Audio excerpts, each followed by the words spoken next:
Hello, everybody. It looks like we had a bunch of people in here.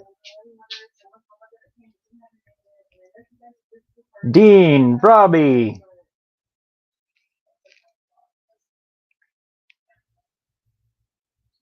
Dean, Robbie. There, mute that one.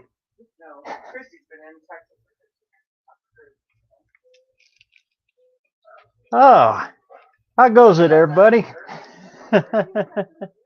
Sorry about that. A little late. I thought I had it set for 7:30. Hey, Wendy, how's it going? So, how's everybody doing tonight? I guess most of you seen me. That big old Ford almost whooped me. Hey, Terry, how's it going? Hey, thanks for the advice on that timing chain. That's kind of what I was expecting and the way I was leaning. Talking about the dude. Hey, did you get that? Did you get it home and get some videos up on it? I haven't checked your channel in a little bit. I've been too busy hopping.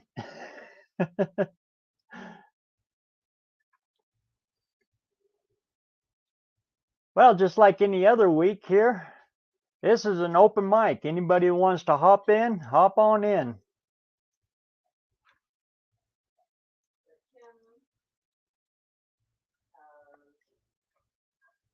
Yeah, 140 foot-pounds. I only weigh about 130, so yeah, that was a little tough. And the bad thing is that was actually take two. I had the engine pushed up against my toolbox, had the camera all set up and all ready and everything. So I went through and I torqued it in, and it was actually a lot easier. Then I went back and looked at the video, and all you could see is the back of my head. So I wheeled it out in the open, and it's a little harder when it's out in the open.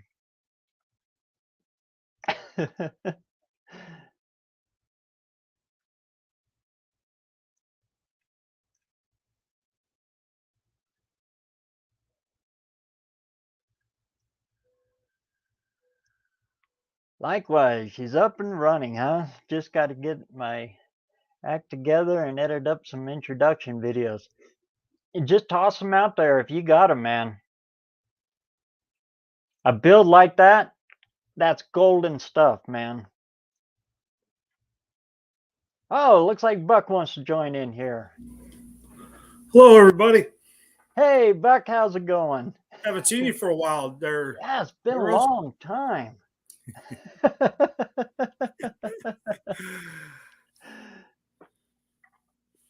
Oh. So what you got going on the Skylark there? Well, I did get it running, but it was running, popping, and backfiring, carrying on. I had a hard time getting it going, and I got it down into the house or my garage area. And the other video I did, I don't know, it was the first one, episode 3 or 4. I said I need to check the firing order, because it's a project. Somebody was working on it. Who knows what they did? I don't. You got to look at everything when you get a project like that. And today I'm wondering why this thing is backfiring, carrying on. I thought maybe it's because it's a computerized carburetor, and it wasn't getting the fuel right and stuff. Too much fuel and stuff. Yeah, number 2 and number 4 wires were backwards, crossed. Yeah. I'm wondering why I didn't. I said it in the video. I need to check it. I'll tell you a good one. Oh, my dad's going to hate me for this one, but I'll tell you a good one. When we're doing that 51, Ford, they're on the opposite side of the cam, so they rotate counterclockwise. He had the timing, the firing order all labeled out, but he labeled it out clockwise. We've done so many Chevys, it was just, muscle memory. Boy, when that thing fired up for the first time, she coughed, spit, puttered. Oh, man, thought everything was wrong. Got to looking and, oh, man. Yeah. pull them all off. And Yeah, I remember when I first started doing distributors or timing chains and Chevys. You know, you put it in dot to dot, put it in number 1. No, I had lots of flames flying until I finally realized what was going on. Had unfinished. sometimes John in the Wilburn. I field, saw John Wilburn in there. Dean. Yeah, that's the stuff, like I was talking about that earlier. You when we were talking about doing the reviews, sometimes I get down that one path and I keep going down that way. And then if somebody else was there, you might bring you back and send you down to, it's always nice to have another set of eyes on something, no matter what it is. that works in builds too. When you're into one mindset, you kind of get too involved with it. If somebody comes by the shop and you just talk and pass ideas off, it kind of resets you. Yeah. At least get you out of that tunnel vision. Oh, here's a regular too. Looks like Smacky's coming on in. There's Smacky's. Hey, Smacky.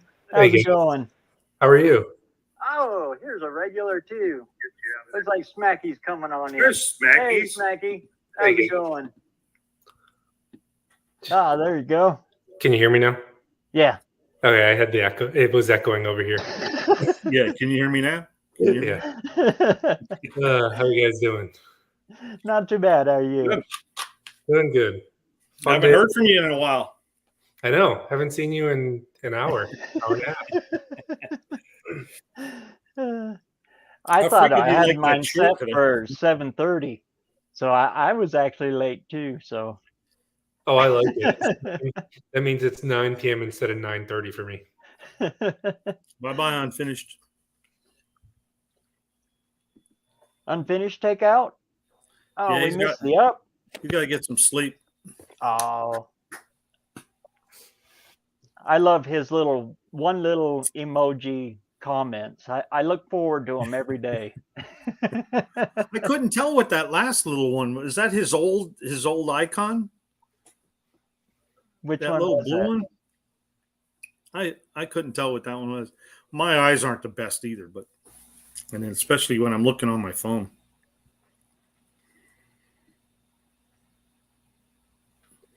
Mackey's 38 Cube, huh?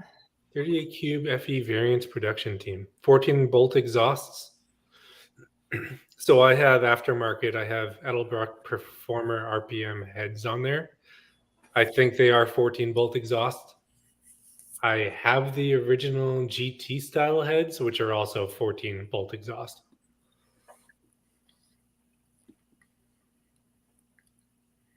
I have a lot of parts for 69 Mustangs. I probably have enough to build a complete other car. As long as you have room for them, you're in good shape. Yes, barely any room, but there is some room. It's still room. Yeah. Because those parts aren't easy to find anymore. No, they're not. I just looked for a distributor for that 78. I called the junkyard. He said, "You're still looking." 78 what? 78 Buick Skylark V6. I was looking for a distributor because the one that it came with it is a computerized one, and I don't have a computer. Yes. Yeah, John Wilburn. I have a shirt that has that firing order on it too. Yeah, that's 154266378, and then the other one is 137265548. You flip the 54 into 37. I don't know why they ever did that. I never researched it, but that's crazy. The 7.8 is an issue because when you're firing them so close together, if the wires are close at all, there could be some crosstalk and they might fire off and backfire through the car. I have had to move my 7.8 wires on the car back there just for that specific reason. They're just way too close. They interfere through the jackets. Yeah. Yep. Like I keep saying, Fords, they'll keep you on your toes. They do. They really do. Yeah, that little Buick today with the 4 and the 6 flipped. It sounded good. There was no misfire. It was just backfiring. Yeah, It was firing all of them just to it the was firing carburetor. all of them just at the wrong time. That's why. Probably had a nice lope to it. No, it actually ran pretty smooth. Well, you'll hear it. I have a video coming up soon. Tomorrow, I think tomorrow. I put a video out every second day, I think. Yeah, every second day I put one out. And so I'll have another one out tomorrow. Yeah, it does, John. It affects that pulse. Which one is the HO? The HO order. That's the 5 liter. standard one. Yeah. Yeah. Even on my 4.0 V6, there's 2 firing orders for it too. Oh, really? Yeah, I found that out the hard way. I wired it for the book, and holy cow, it run like total crap. You mean it wasn't written on the intake?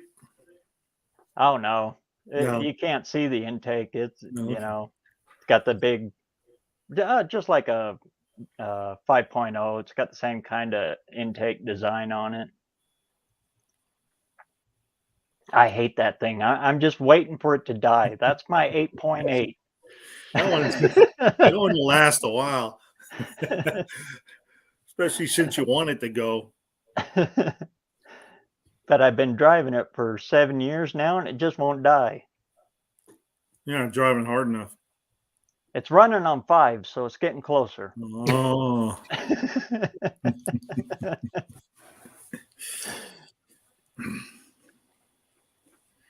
So on your RPM, the Edelbrock RPM. Yeah. What are you running on top of that one? Are you running the EFI or? No, I'm running a Holley 750 double pumper. Double? Yeah. So I have it's a Blue Thunder medium riser intake. I have a Holley 750 double pumper on top of it. I've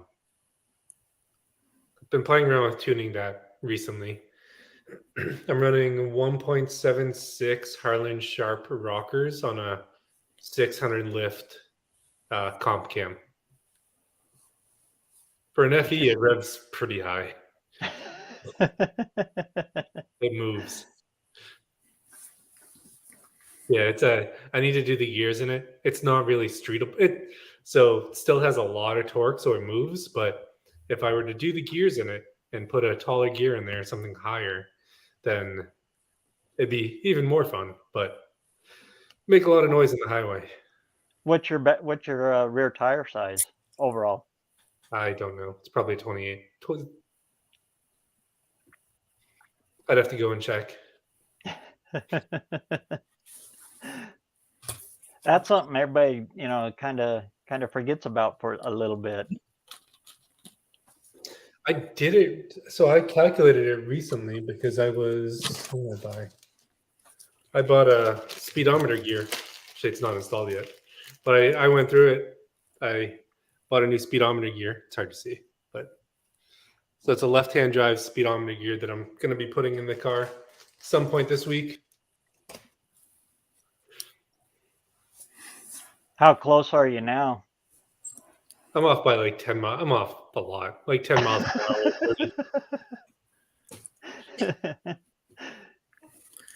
I've actually been looking into the GPS ones and just going electronic for it. It's a good way to do it. Yeah, some people use their phone. Yeah. Yeah. I did that for a while. I put up Waze on my screen on my phone, and it tells you exactly how fast you're going. I don't know about exactly, but it tells you pretty close. Close enough. Yeah. You can get those marine ones, GPS speedos through Dolphin. They're really affordable and they're fast. That, and they're a small gauge, and they only go to like 120. So you can see all of the numbers. All them other ones, boy, they go clear up. I've seen some of them 180 and a little gauge. You can't see the numbers. Driving through town, 25-mile-an-hour speed limits, it's hard to see where you're at. Yeah. And it's hard to drive 25. It's hard enough to do that, yeah. Let alone watch the speedometer yet. I mean, you're going slow enough, you have enough time, but Yep. I'm noticing cars with like a 6-speed, it's much easier to drive slower than when you're in a car with a 4-speed. So when you're in a car with a 4-speed, you don't have as many options of what RPM you could be at. So it's nice. You get to go down the center of your town nice and loud. That was always my favorite part, just idling through town. Yeah.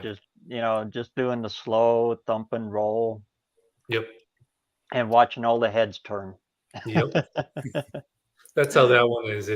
I don't need to push on the gas. I can just let off the clutch and it moves me. Moves me pretty well. And that's cool. It's still a 4-speed. Yeah. Yep. I'm gonna keep that one original. 3-pedal cars are getting pretty scarce. They are.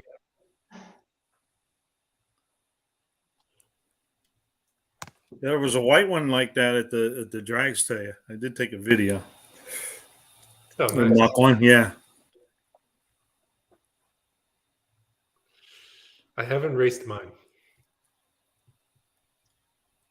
I have intention to race this car at some point. I haven't thought about racing that one. Yeah, that one I put up for you today. I don't know what year that was. I just saw it was something like you got there. I thought, well, Yeah. I thought Whoops. because I messed you up on the last time. Yes. You missed the Mustang. Hey, there's Bubba. Hey, Bubba. Always good to see Bubba hanging out there. Excuse me. So yeah, I just looking at that Skylark, and like you were saying, it's basically a Nova. Yeah. What would you say? Yeah. In the plastic in the back quarter just changes out. The taillights for the Buick go all the way out to the fenders. So the side markers are on the taillight. And in the Nova, they have a little cutout there for the side marker.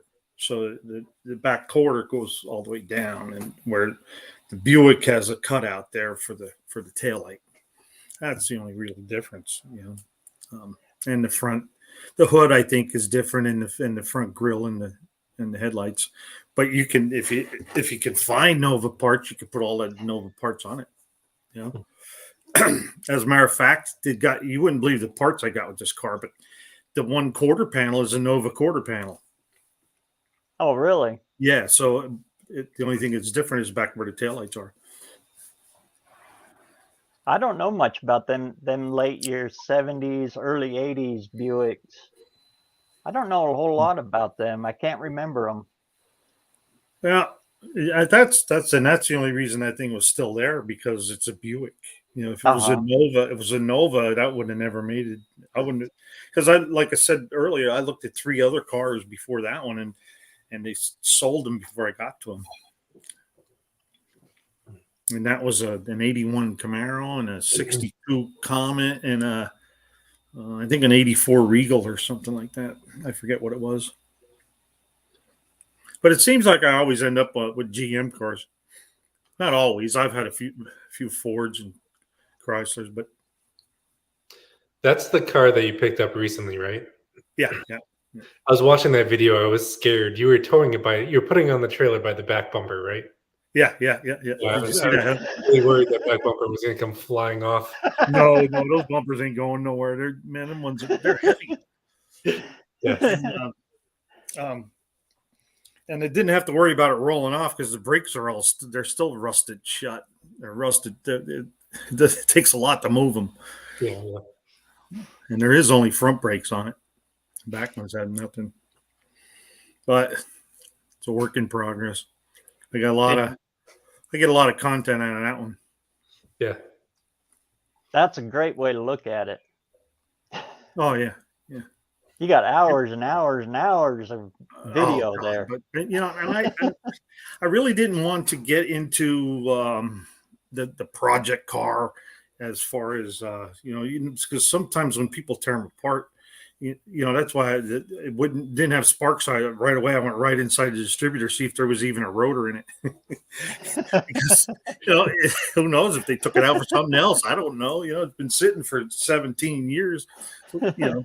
So and but I finally got sparking and finally fired up. But I didn't want to get into this car is in really nice shape. There's not much. There's only a couple little rust holes here and there that I'd have to fix, and all the floors are in really good shape, and the trunk still has the spackle paint in it.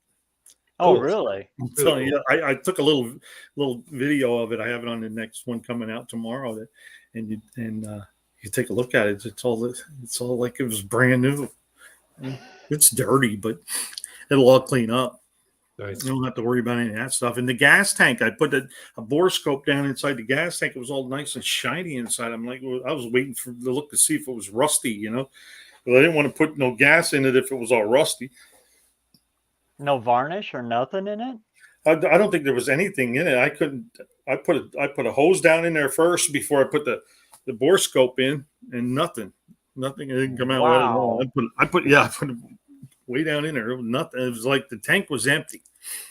Wow. So he must have had the tank out and then put it back in. Nice. It's lucky. Oh yeah. I said that in the video. I said, I hope everything goes well, because so far everything's been going well. I mean, did you see when I unloaded the vehicle? I just gave it a little push. It came right down the trailer, right into the spot I wanted to go. This stuff don't happen. That car was made for you. I'll tell you. It just rolled right into the place there. But I was a little skeptical of working up there in the yard because of putting it on a jack stand in the dirt. Yeah. Not very safe, So that's why I just got it running the best I could and get it down into my garage. At least I got a cement floor and a macadam driveway I can work on. Nice. You said you're in Pennsylvania? Yeah. Yeah. So you enjoy the winters as much as I do. I don't like, the older I get, the colder I get. So it's getting worse. I mean, years ago I used to like it. But then I was just talking on my live that that's one of the reasons I wanted to get out of the automotive work, was because of because of crawling around the cars and lifting tires and all that sort of stuff. And then in the winter times, you put the car up on the lift, all that slop is dripping on you, falling on you. It was, I hated that. Get your hand stuck to a fender in the wintertime.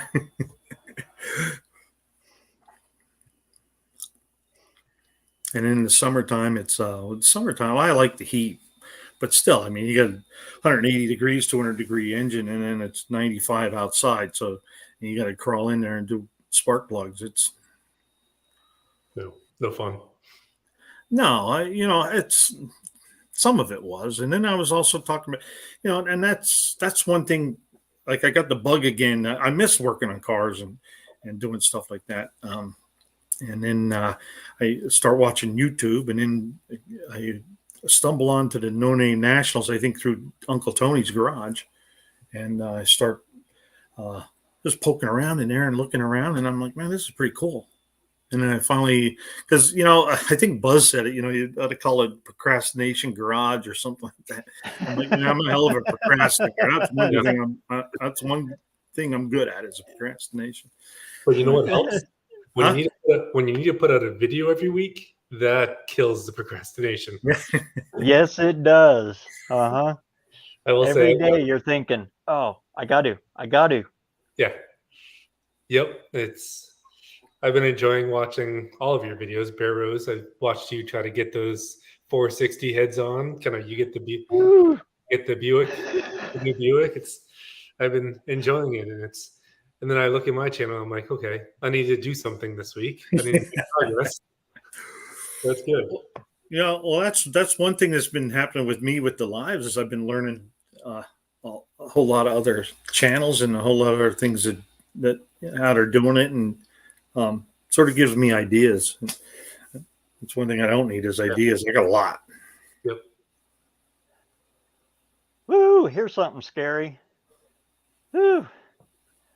124 to go. Yeah. Yeah. That's a clock that don't quit. Nope. We need one of those clocks like Dust Devil's got, so we can take the battery in and out.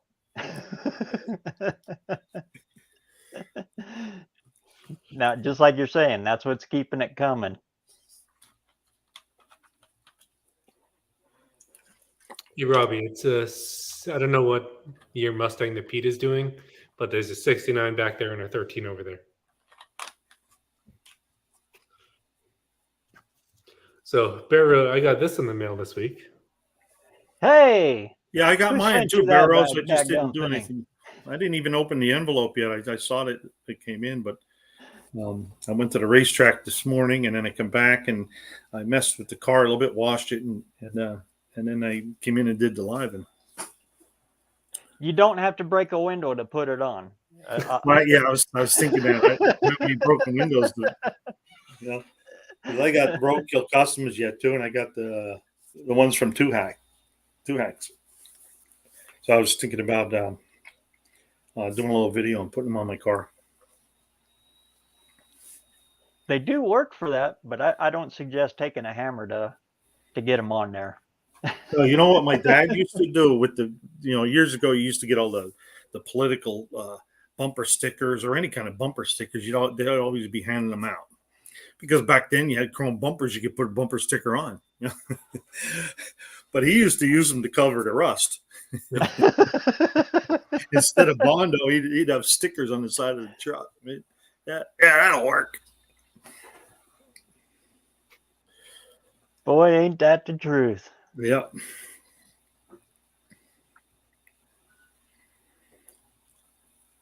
Yeah, Hubby's Garage wants to know who's the best sticker guy out there. That I don't know. I know Buzz said he gave his guy out, but I don't know who it was. I don't remember.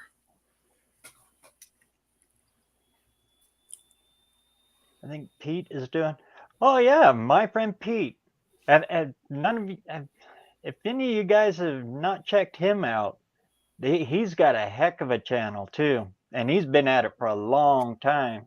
You hear me mention him every once in a while in my videos. DIY Auto. DIY Auto. Look him up. I actually got the chance to meet him. Ben Schultz. He's down there in Mohawk, Utah now. He used to be in Dallas.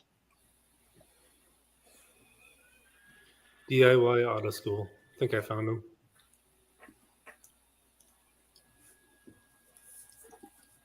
him. Cool. Have to check him out. Heck of a cool guy. Huh. Yeah, it looks like he's doing a 68 Mustang. Was it an 8? 68, yeah. Very, very close.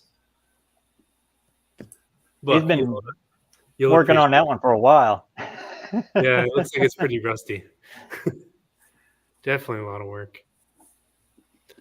Buck, you'll appreciate this. You know, we were going back and forth on our electric choke. There you go. There you go. Does it have electric wires going to it for the lights in it? No. I decided to I'm going to try a manual. So I still have the electric. Yeah. That's the only way I go. Manual? Yeah. Yeah. I figured it'd make a good video to switch to electric. And if I need to make another video, I can do a video switching back to, going from electric to manual, then I can go back from manual to electric. Right. That's what I said in the email. It's there's like it's a certain spot you got to get to there with that spring. Yep. Mm-hmm. You know, if you get it too tight, then it runs too rich. You get it too loose, then it wants to stall out. So yeah, it's a fine tune there. Yep. It was running pretty good. I just needed a little bit of change. And it works as a limp mode too. I've actually limped them home with a bad fuel pump, yanking on that choke. fluttering the gas, get it going. Okay, push the choke in, go a little further, and then yank on it and get it going again. And it works. It's got multiple uses. And with a 3-pedal car and a manual choke, yeah, you're guaranteed nobody's going to steal that. No, you're right. How about the old? Well, that first Chevy I drove was a '50 Chevy. Had the throttle cable and a choke cable, and then the starter button was right next to the throttle pedal. So that was DIY auto school, right? Yeah. Yeah, but I think Robbie's saying it's my friend Pete. He's got 2 channels. One's just kind of personal stuff, and the other one's about. He teaches you mostly body work, but he's got everything on there. And boy, he's a big guy. I swear he's like 9 feet tall.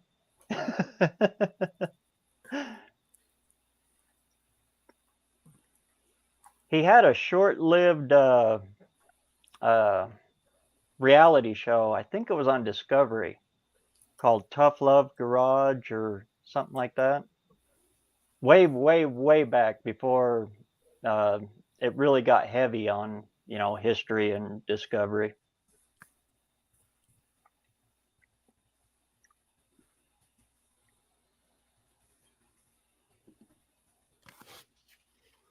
Yeah, Robbie, that's true right there. He's one of them kind of guys that has no filter, so you know he's not lying to you, because he whatever thought enters his head comes straight out his mouth.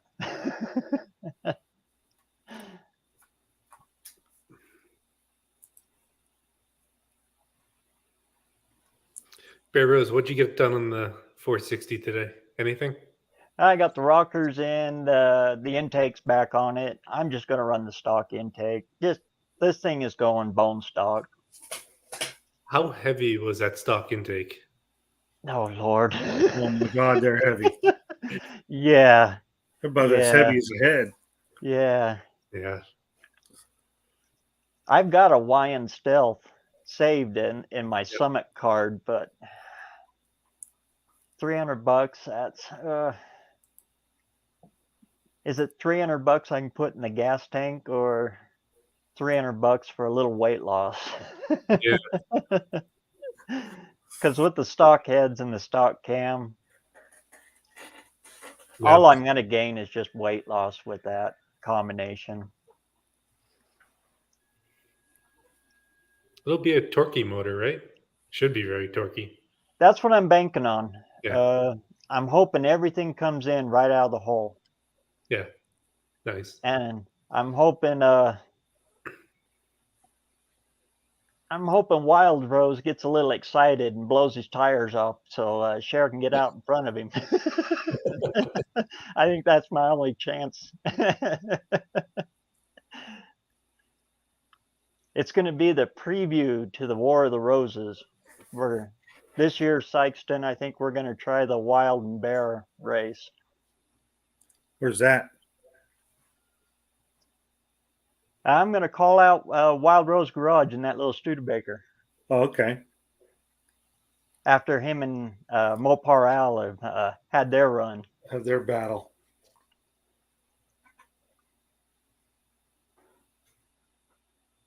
So you got, what, a couple 1,000 pounds on him? A 58's light. It's actually really light. I remember you saying that, but it's still... I mean, it's 4,000? kind of heavy. Is it going to be like 4,000? No, really? No. About 3,200. Wow. That big chrome grill up in front, it's polished aluminum. Oh. They're actually pretty light. And I'm taking the back bumper off, and well, there's nothing in the rules that says I got to run a front bumper up there, so that's a good couple of 100 pounds lost there. And the driver's seat, good Lord almighty, them things are heavy. I'll bet you it's good 120, 130 pounds. Wow. So I'm sticking Dakota seats in them. Those things, I can lift both them up in one hand.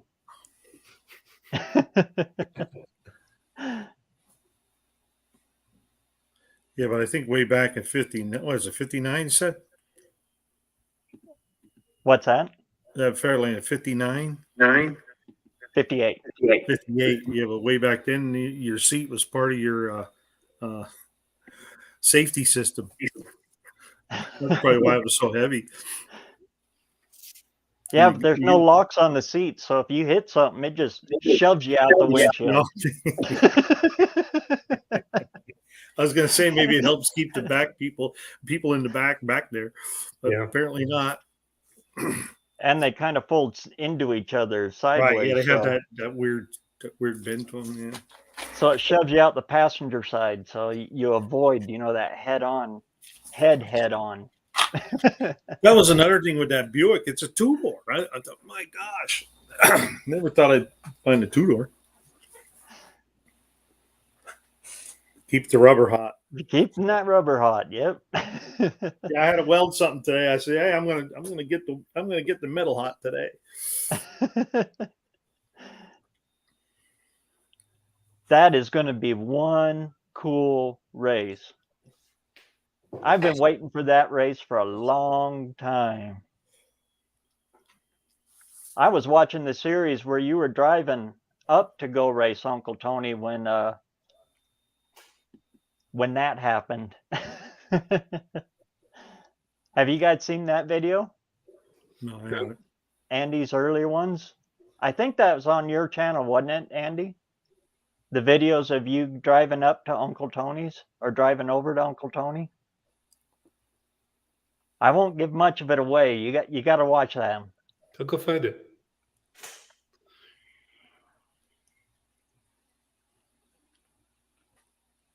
Him and John Wilburn, I think, was riding with him. That was back when Uncle Tony was still working out of the storage unit. That was pretty cool. August of 2020, yeah. Holy cow, has that been that long, Andy? Time wow.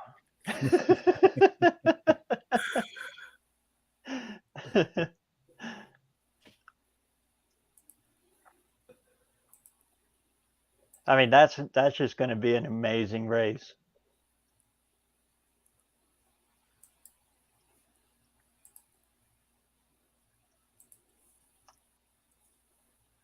Oh, there's the link again if anybody else wants to join on in.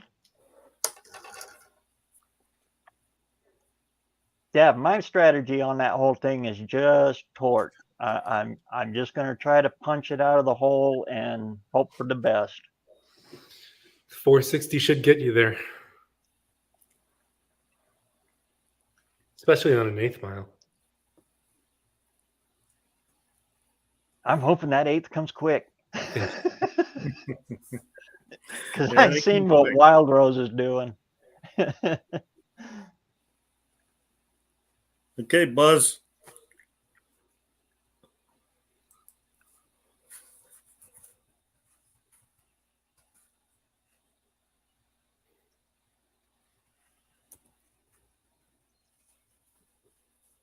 That they are. And boy, once you get into them, you see all the potential in them once you start looking into them.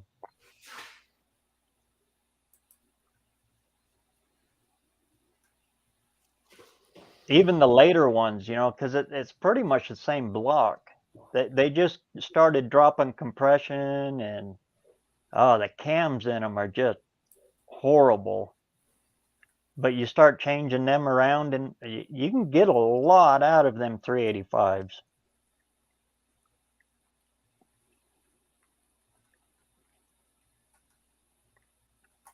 What did the 460 come out of? What did you get it from? That 77 motorhome. Oh, okay. So it does have an RV cam. Yep. And an RV converter. Nothing to write home about, but it's got one in there. You have to move heavy things. I mean, it's probably set up to have everything come in about 4,500. Yes. I'm pretty sure that's pushing it. It'll be a good race. Yeah, I'm doing everything stock on it. That's a Yes. hard thing about a budget build is the temptation to adjust a budget is always there. Yep. Yep. I mean, if I could screen share it, yeah, I'd show you my summit list. You know, they got that nice little button there that, you know, the wish list. Yep. Yep. Speedway's got it too. You know, that's just built-in temptation right there. Oh, I know. That's why they have it. They want to get you. But eventually the car is going to be a hauler. So it's going to haul the other one. So bone stock is going to be just fine. And it'll be the only thing I own that'll run on regular gas. So That's good. that'll be a plus. That's a plus. Yeah. Yeah. But those 460s are workhorses. I've had a few of those. And then I've worked on a lot too, but you just keep going and going and going. There's Dizzy. 980? Holy cow. A lot of power from a 480 or 460.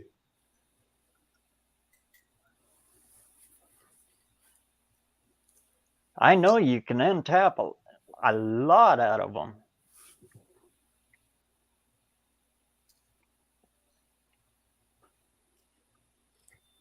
Sure, Dizzy.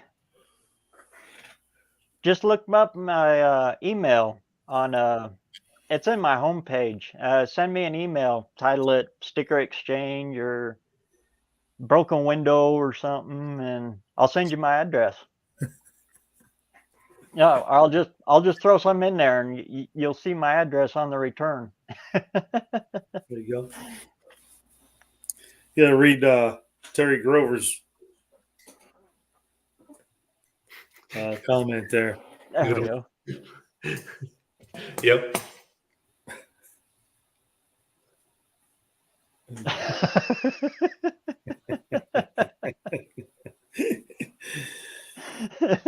That's probably anything, but well, I can't say anything, but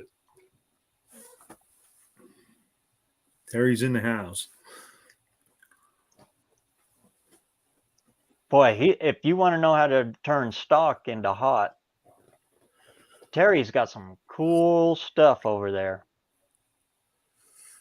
Yeah, I watched a little bit of his stuff. I want to watch more.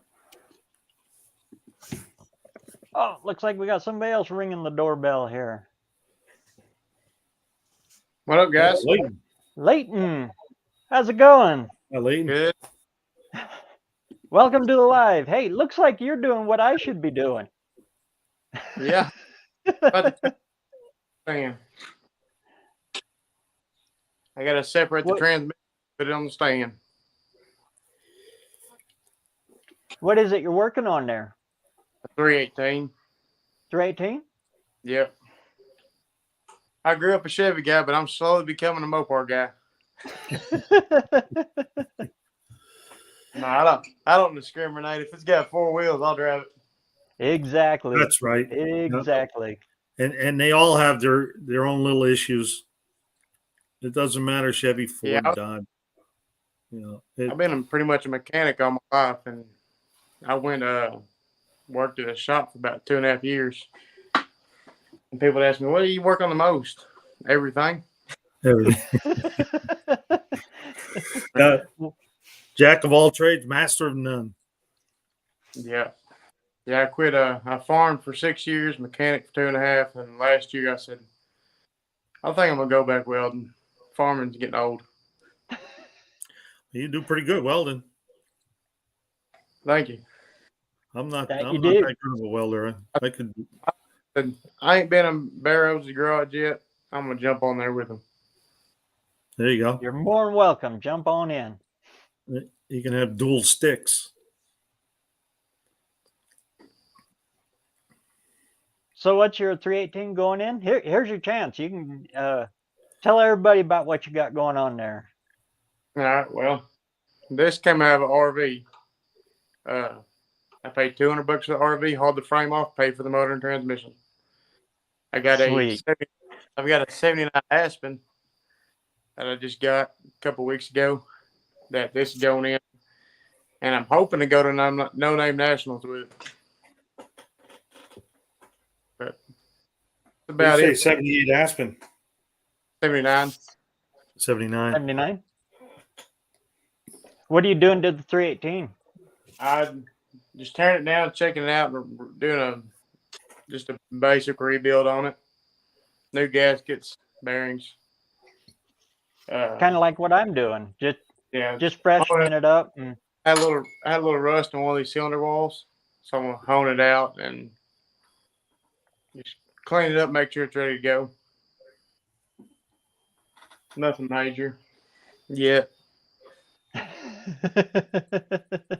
was talking to I forgot his name. Let me think of it. He's on here. He's got a 71 Duster. And he's got a turbo 318 in it. It's pretty peppy. BareRose Garage. Who's? No, I don't think it's Dre. Isn't it? It's What color is the car? it's blue. It's a Blue. Okay. dandy. That's Patrick. Mostly mostly old parts. Yeah. old parts and rust. Yeah. Yeah. He sent me some pictures of how he did his stuff. I said, if I ever get me a built transmission, I'll turbo this motor. And I actually had a buddy text me last week, and he said, man, I got a built transmission, 727, and a 318. I said, what do you want for it? He said, 1,000. So I really don't need another 318, but I said, I'll think about the transmission. Then I've got a guy that I got videos of. He's got a 400 Plymouth Stan. He got on it off of a big truck. And he's like, I got a 440 big block here and a transmission for $1,000. I was like, all right, I want a big block now. I've never owned a big block in my life, so I really want this big block. So I gotta get to hustling up some money. Hey, Mr. Willis in the house. Big blocks. Ooh, yeah, they're fun. They're fun. Bunch of people joined. Mr. Wills, Ed's Machines here. Hey guys. Yeah. Happy Memorial Day, Ed's Machine. He said that earlier. Yeah, it is. Is it today or tomorrow? It's Monday. Monday. Monday. Yeah. But it's Memorial Day weekend. Yeah. Yeah, my buddies were talking. They said, we're going to blow up a car this weekend. I said, I got some tannerite. They was like, oh, we're about to go buy some more boxes. I was like, jeez. Good thing we live out in the country. Yeah. Well, I was going to say, what do you mean by blow it up? Blow the engine up or blow it up? But it's blow it up. We're going to try to lift it off the ground. There you go. That's right. You can have that. I'll stand back and watch. Yeah, I'm going to stand back from a distance. So where are you out of, Layton? Rich? Arkansas? Yep. So no names aren't too far from you. Hour and a half. Hour and a half? Yeah. Sweet. Nice. Yep. My neighbor, longtime friend, Big Block 402. Oh, I know He's his gonna- Oh, channel. really? Yeah. I've known Big. Me and him was talking the other night. He said, man, you realize we've known each other about 17 or 18 years. Man, it's crazy. Turning 30 this year, but I've known him since I was like 11, 12, somewhere in there. Sweet. Met him at the racetrack, and we never lost touch with each other. He lives 5 miles from me now. That's cool. Cool, yeah.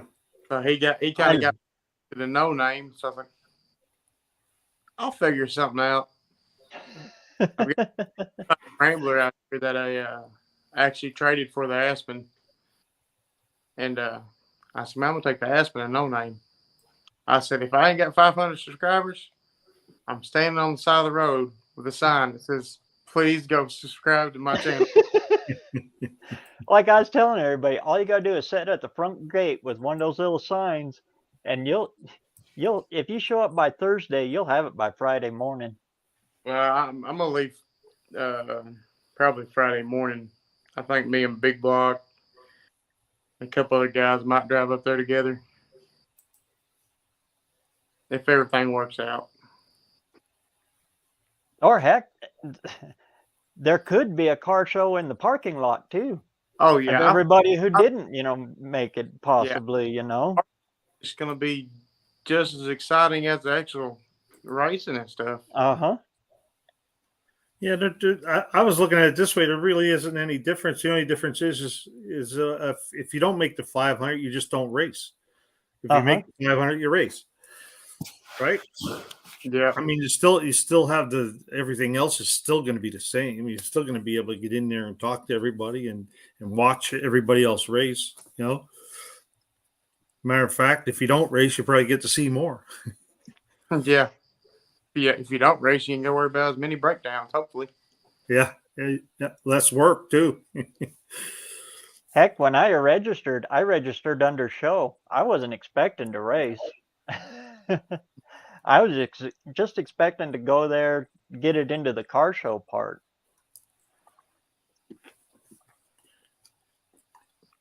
Well, I had drag racing on my bucket list. I never got to do it on a track, but I recently did. But so that's why I went for the drag race. And I thought, I'll race my Chrysler. It's a 6-cylinder, but it does all right. My wife she's always wanted to drag race too, and she never has. So that's the whole thing there. She's got to drive the car there. And it's our anniversary and her birthday, so it all works out. Oh, man. And now she's pushing me to get into the shop. So it's a win-win. I've already won. Yeah. I don't care what happens at the end of the 8th mile. I already won. Yeah, I started drag racing when I was about 11 years old. And I quit for a little bit. Then I still go track some weekends just to hang out with my cousin and my friends there at our local track. And it's a bug that never leaves. I don't care. Ain't that true? That's right. Try it. You will never, once you do it, it's a bug. Especially when you start going fast, it gets even better. Yeah, LS5 body years ago, and it's probably I think I was 16, and they said, "You want to drive?" I was like, "Man, I ain't never been in nothing that fast." I had a Monte Carlo. It went 9s and 8s. I get in this car and it runs like a 708 or something. I was like, "All right, I gotta go home and fix my car." He said, "That's why I did it, so you can get off your butt and do something." But I ended up not getting the car. I was into air ride trucks and car shows at the time, so I ended up selling it, and now I can't find the car. I said, if I ever find that car again, I will sell every vehicle I got to get that car back. Just because it was a project me and my dad worked on when I was 12 years old. Very cool. But I sold it and bought a house, so sometimes you gotta do family stuff. Yeah, That's right. Family first. Yep. Now I got 4 kids. See, Ed's asking what's my Mustang. So the one over there is a 5.8 liter supercharged, 660 horsepower. The one over there is a big block 390, has a 4-speed. I have Performer, RPM heads, Blue Thunder medium riser intake, Holley 750 double pumper. It's got 1.76 to 1 Harlan Sharp rockers and a 600 lift comp extreme energy cam. It's fast. Actually, they're all fast, and they burn a lot. What's the gas prices where everyone's at? Super Too much. Well, yeah. It was $4.19 last week, and it was $3.96 today. It's 509 in Mass. Yours is coming down? Yeah, it went down for. Okay, it'll be back up Tuesday. I just got regular. It was $4.79. That's nice. $4.98 for premium right now here. I'm cheap. I'm buying 87.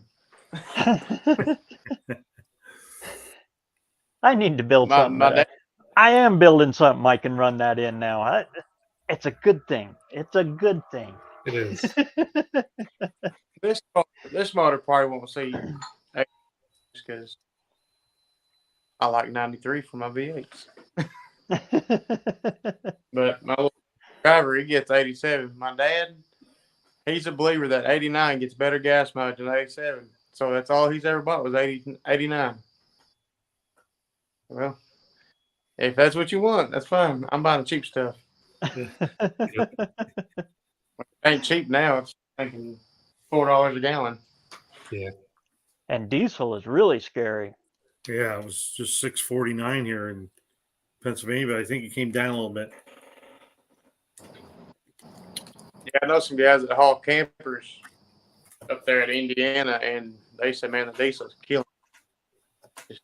You're having to make twice as long of a run to make any money. Yeah, imagine buying 300 gallons at a time, or 200 even. Whew. Yeah. Yeah, I know, Ed. Yeah. Yeah, I had it for my father-in-law because he's got I think he's got 7 or 8 big trucks on the farm. And it's going to be sucking some fuel come harvest season. Yeah, I'm not sure what red dye is going right now for. I haven't looked into that for a while. Get caught with that in a big truck, you're getting a big ticket.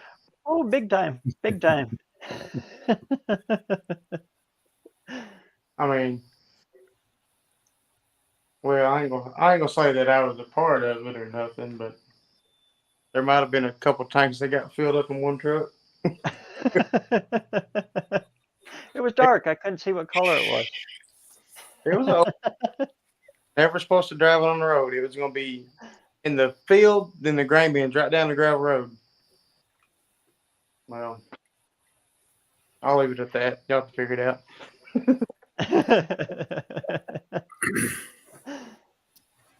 Boobies, where are you? Oh, Southern California. Yeah.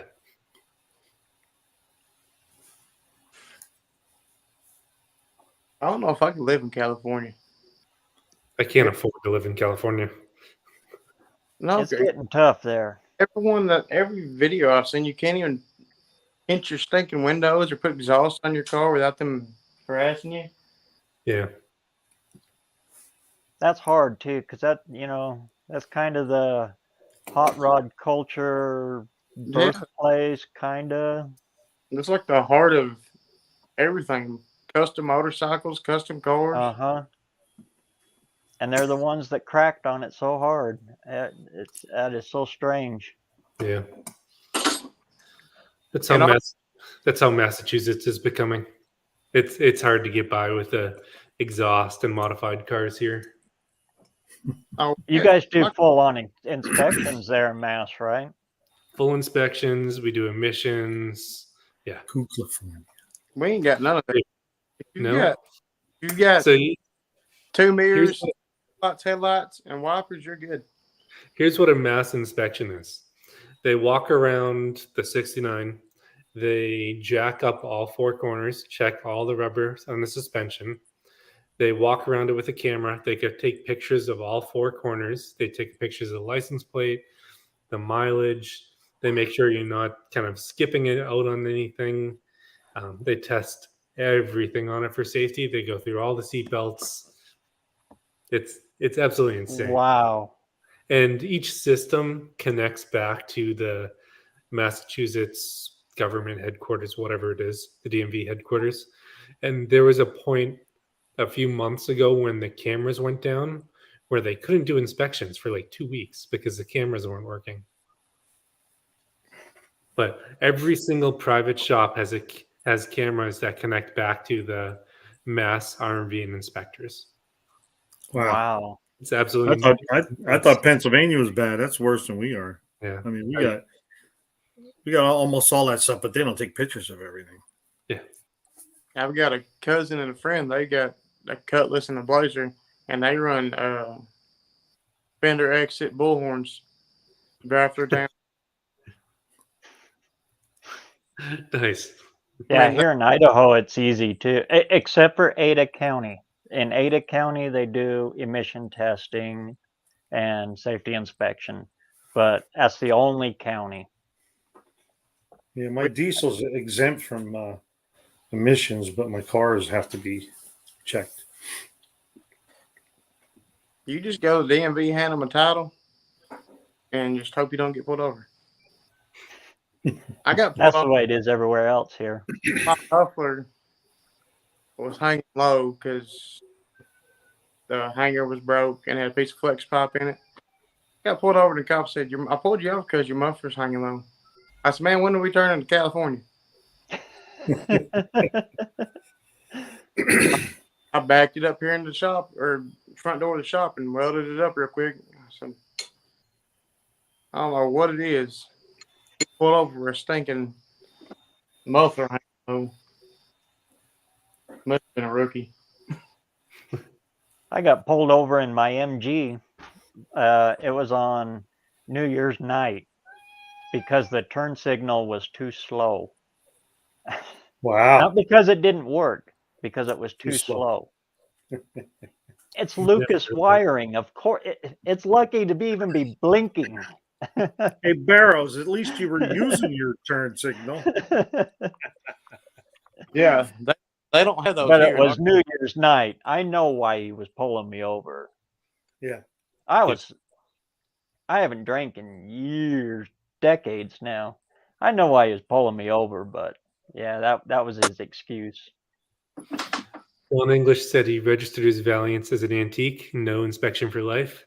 That car is registered as an antique too. Goes through the same exact inspections in Mass. Really? Yeah. That's. And in Pennsylvania, but another thing in Pennsylvania, if you register it as an antique, you can only drive it from dusk to dawn or something like that, or dawn to whatever. Only in the daylight. Yeah, mine is. I can only drive it if I'm testing it or tuning it.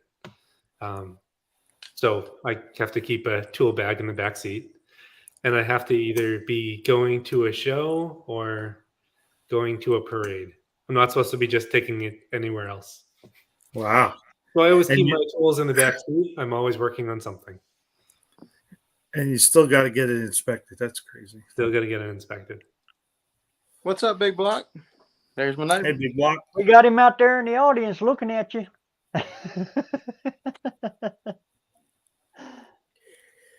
Yeah, we have classic plates here too that are like that. They're real restricted, just like you're saying. Yeah. But we get around that with year to date. Everybody does that. And then it's just regular plates. You just pay $10 extra a year. Yeah, we have the classic plates, but you only pay once for the plate, I think, and then after that you still have to get it inspected. I think that's how that works. I'm not positive on that one. I got to pay yearly for special antique plates, and it's double the normal registration. Holy cow! Nuts. Yeah. Maybe it's every other year. Maybe it's every 2 years, but yeah, I think it's like $100 every 2 years. That's crazy. Well, Smacky, if it gets too rough, hop on over. Oh, We got room. Yep, I know. There's also New Hampshire. I can just move one state north, probably 20 miles north, and I'm good. How hard is it in Mass to title a car that an abandoned car, like say an old 56 Chevy that's just sitting out in the field, if So there's I've any fields? been through this before. You have a state police or police will come out. They will inspect the car. They will look for the VIN on it. They will write up paper that they've been here, and then they will give it to the DMV and you can go talk to the DMV and try to get it. If you can't prove it's yours, I believe you have to post a bond for some sort of value of the car that if someone comes to claim it, then they can take it. I don't. It's been a long time, but yeah, that's kind of the path that it goes. It's hard to get a title for a car here in Mass unless it's Is it? coming from another state. How about in PA? That's okay, Max. Buck, how is it in PA for that? For what the Getting a title for just I, an I old. haven't I haven't done it, but it's sort of like Smacky's saying there. I believe you have to. I remember years ago, if you didn't have a title, you had to put like a thing in the paper to see if you can get person who had the title, own the car or whatever, before you would finally get any movement through the DMV. But I don't know exactly how it is today. So it sounds like it's pretty much easier just to do the, what is it, Vermont loophole? Vermont thing. Yep. Yeah. Yeah, I hate calling it a loophole because that makes it sound illegal or sketchy, but it's not. It's totally legal. years ago, many years ago, you used to be able to just sign the title and hand it when you bought it. Yeah. And then you just go and get it transferred and everything goes okay. But not anymore. You have to have the owner there and the seller and everybody in front of the notary and have everything notarized. And Oh, wow. then you're okay. But it all has to be notarized. As far as nobody, I stay away from, somebody says, well, you can get a car and without a title and get a title. I say, I'm not going through all that. I'd rather have a title. Yeah. When I look for cars, I look for cars with titles. It's much easier for me to find a car in Mass, even if it's junk with a title, than try to get something better without a title. Yeah. Because if you think about it, look at all the work you got to go through to get a title. Yeah. And time is money. Yeah, it takes months. Here, it's pretty easy. You just call a cop. He comes over, checks it, make sure it's not stolen. He runs the VIN. And then you call the title inspector. Here, his name's Steve Allen. It's easy. And he's a car guy here. He has a couple of hot rods too, so he understands it. He comes over, looks it over, signs off, and then you take that piece of paper into the DMV, and there you go. It's nice. That's much easier.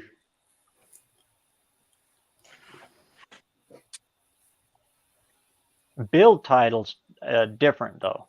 If you're going to build one totally up, then you got to save all the receipts and all of that stuff. Or you create a YouTube channel and just document it all, and you show up and say, here, watch, subscribe. It's on a playlist.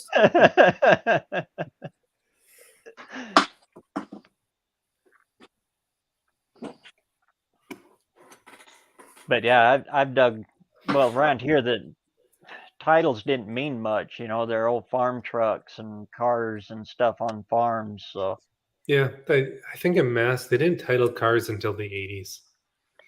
So that's why they haven't gone fully, like if you don't have a title, you're not getting it. But the old cars never had titles here. Especially on the reservation that's just south of me. You can find all kinds of stuff out there, but nothing has a title. They just didn't keep titles out there.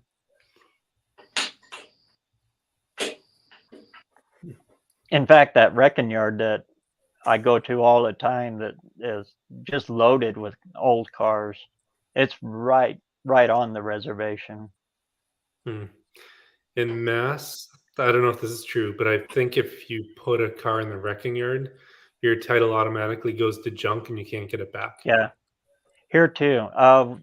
That just changed this year to where you can't get them, and um, a bunch of the car clubs here have gotten together to lobby in to get that changed. That'll be good. If it's a certain year, there's a cutoff year. Now you got to find a friend that lives in Utah, and he'll sell them because Utah can buy them out of the salvage, and then they retitle them easy in Utah. Yeah, that's good to know. I wonder if you could do that with a PO box. Just get a PO box and say you get a mailing address. I don't know. Well, I know here in PA the PO box sort of went out the window. They don't. A lot of places won't accept a PO box. Yeah, most of it's all physical when it comes to that stuff.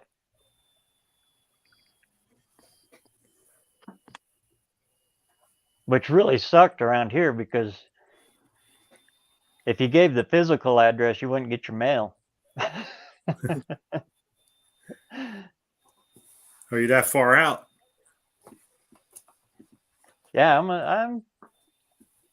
It's a good 45 minutes to town for Wow. me, one way. It's about 5 minutes for me. I'm about 4 miles out of town. Yeah, same here. I need to go To the gas, closest city. 10 miles is a gas station, grocery store, little small grocery store is, I guess about 10 miles, 12 miles. But Walmart's 30 minutes. Love In that. Arkansas, they're everywhere, aren't they? They put them like every 5 foot. Oh, that's all. Yeah, you would think they'd have more Walmarts out toward these rural areas, but it's a 30-minute drive for me, which I work 30 minutes from the house, so and Walmart's in that town. So I usually get a shopping list once or twice a week. Yeah. We try to limit ourselves to once a month going into the city. That's why I Other was on than- the farm, because that's about the only time I got off was about once a month, maybe, if I was lucky. Yeah, being on the ranch and everything, that's the way we did everything.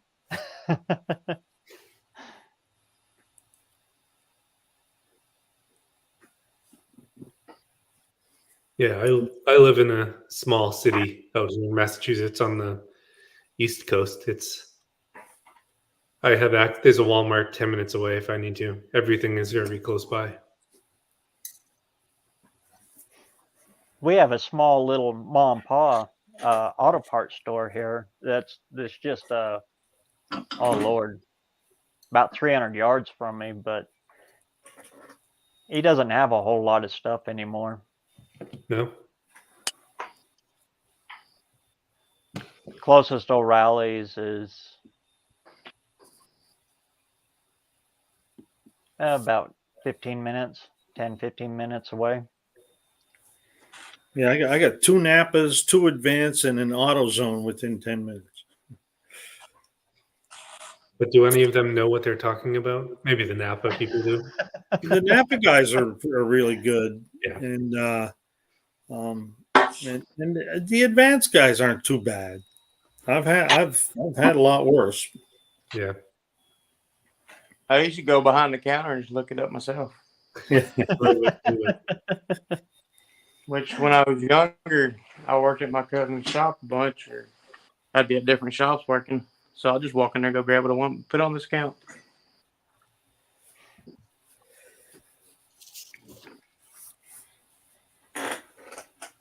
Nowadays, you walk behind the counter, they look at you funny. Going, throwing out 3 shops, left hand side, 30 bucks down. Well, they And- had to dumb it down, I think, for when you look up parts. I mean, when I worked in parts many years ago, we had books, so we didn't have no computer. You had to page through the book. Now they have everything. That's why they ask you so many questions, because it's got to break it all down. Yeah, I think yeah, I did that in my video. That's what makes getting a Ford part so hard now, Yeah. because they're so precise on everything because they change the freaking mind all the time. Yeah. That part only fits that, and the Yeah. new computers just don't pick it up like the old days when they opened the book and they cross-referenced everything. You usually got what you needed then. Yeah, I was just looking at some of them Hollander cross-reference books on eBay. Oh, really? $7,500 for a book. I'm like, man, I'll pass. But I used to love to go to the one junkyard and then just page through the books, because you could see they give you a list of everything every car that would fit. It was always a neat book to look at. And I love the motors manuals, and I got one with that Buick. You give me a motors manual with it. A motors? Yeah, motors Sweet. manual. Yeah, 1978, from 73 to 78 motors manual, and it's like brand new too. I hate when they do like split in a year. Like you have 85 plastic and you'll have 85 the new one. You order a part and get back and this must have been for the new 85s because this wasn't for the Old 80s. which that was more the 90s, 2000s, I guess. But they used to drive me nuts. Order something, get there and quarter inch off. And the new style was different. Oh, and some of them you have to know where they're made. If it's made in Mexico, it takes a different one. If it's made in Canada, Geo Metros, that's a big one. If it's made in Canada, it takes totally different front brakes. You have to read Max Wedge's comment there. Our books were chiseling a rock.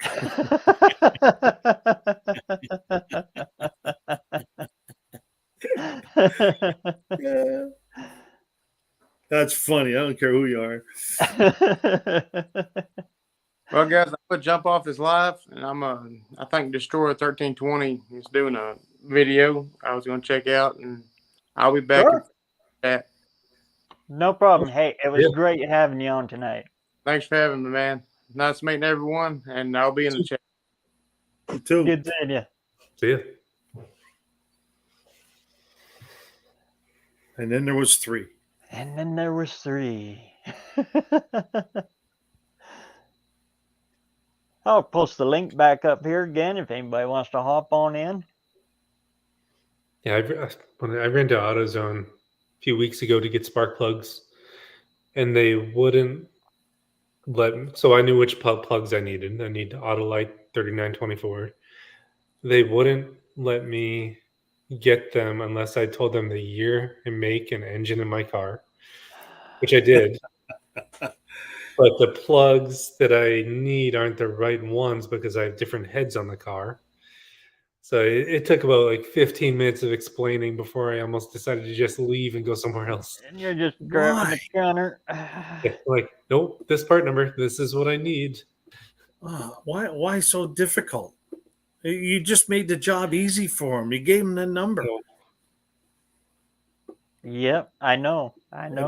It must be their algorithm or whatever that they got to go through to print it out. It's easier that way. They probably get trained one process. They have to do that one process. And if they don't do it and something comes back wrong, then they could get in trouble for it. So just like I'm the sure clerk it's bureaucracy stuff like that. Yeah. I had the clerk at the Rudders one time, and she messed up the register, and she couldn't tell how much change you give me back. And I said, well, it's $249 or something you owe me back. And I said, it's simple math. She says, I only save math for when I need it. But she couldn't do the math, and she had to get back into the register to figure out what she had to give me back. That's nuts. Hey, it's big money. There's Hey, Big brother Mike. Hoop. Big Mike. What is happening, fellas? Oh, there you are. Let there be light. Let there be light. And there was. And it was not necessarily good because there was a big hoop in there. How are we tonight? Pretty good. How's yourself? I'm tired, man. Is that from pushing that bike back? Huh? Is that from pushing that bike back? That's a peppy little dude, man. How far did you make it? Oh, I've rode it all around the property, man. That little dude is quick. Yeah. Sounded it. Looked like it too, the way you took off there. Yeah, it's just a little 125, but man, I'll tell you what, that little dude's peppy, man. I don't know, some weird brand like a QIYO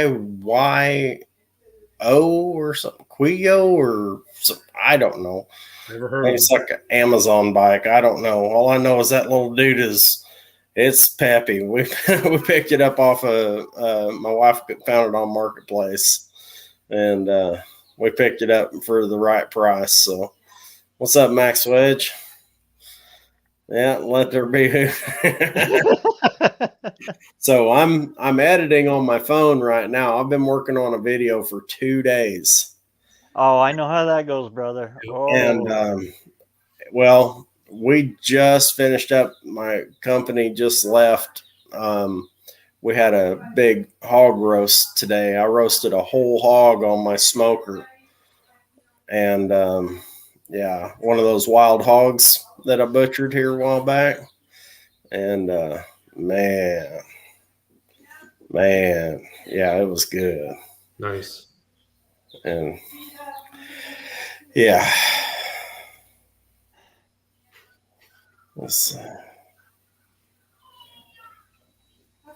Yeah, we got a couple of decent automotive shops around here. I try not to get out much, but when I have to, you know, I mean, I get out probably once a week or so whenever the kid ain't in school, you know, so that I go stock up my flea markets and stuff and, you know, do the stuff I got to do.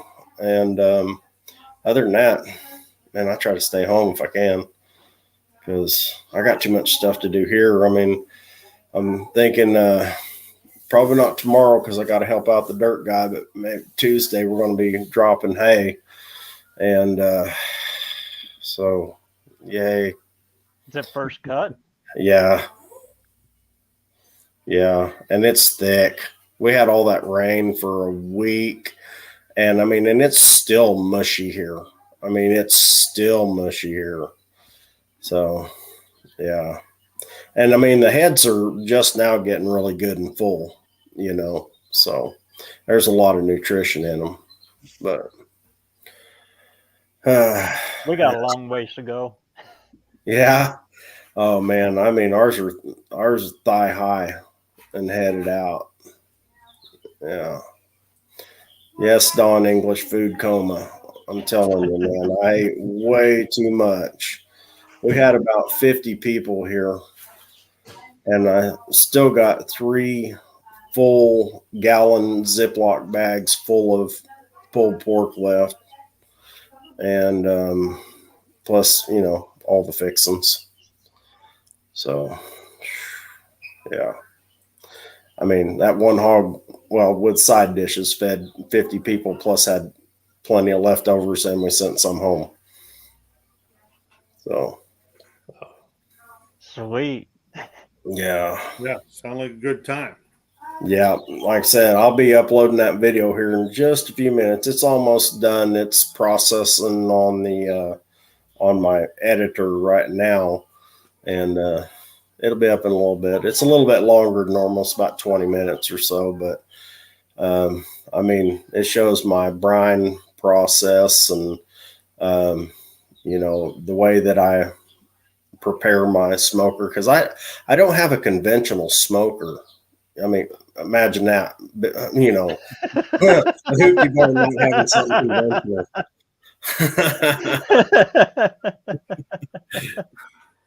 I mean, it's made out of a 150 gallon storage drum, you know. So yeah, but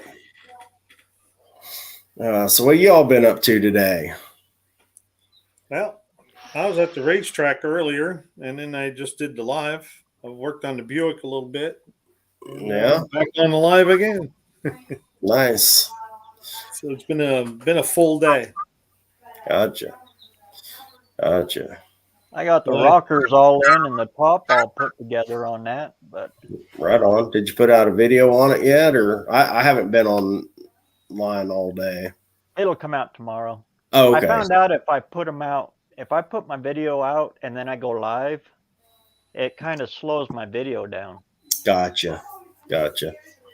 Yeah, I thought about doing a live today, but you know, I had all those people here, and believe it or not, some people ain't cool with you just putting them online. You know what I mean? Without, you know, I know. Run it by them first. I mean, I don't know if you've noticed on some of my videos, like that hoopty at the gas station. Yeah. I mean, that kid says, "Well, I don't care if you do the track. I just don't want to be in it." You know what I mean? And I'm like, okay, cool. You know, I mean, and I've had several people tell me, no, you can record all you want. I just don't want to be in it. You know, I don't care to be online. And I'm like, hey man, you know, I ain't trying to cramp your style, man. I ain't trying to put you out there in front of Big Brother, you know. But The guy I got that Ranchero from, he's a heck of a guy. We call him Hot Rod Harry. And I'm trying to get him convinced to go on with me. yeah. But he's like that. He's real camera shy on that. Right. Is he as camera shy as Unfinished Project? I don't think anybody's that bad. You know, that's what I want. I want Unfinished Project to do a video and smile at the camera. That's my life goal. That's all I want.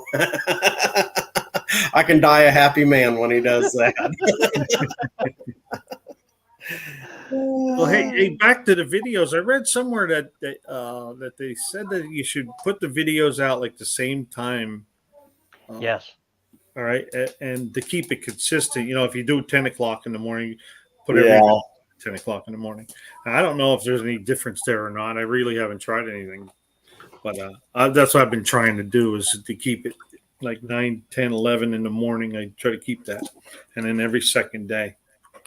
I used to schedule mine, so I'd finish them up at night, and then I'd schedule them for 5:30 in the morning, my time.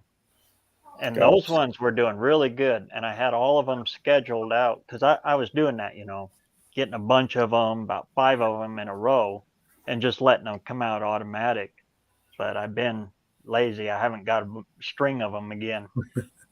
So now I'm putting them out later. Yeah, and it's hurting me. YouTube is spanking me on that one. Okay. So it does. I mean, if you can stick in that and keep them at that same one, I was pulling a lot more views when I was consistent. So Faster. I schedule mine for 10 a.m. if I wake up to do a thumbnail, 1 p.m. if I'm Yeah, I was going to say I'm never that far ahead. Like I'm never done the night before. Yeah. Like That has slowed me down with it, is the thumbnails, because Yeah. something with I think it's with TubeBuddy or something. I have to publish it and then take it down real quick, That's weird. and then I can use the stock, you know, thumbnail. Or they must be outside. I don't know. I'm on live.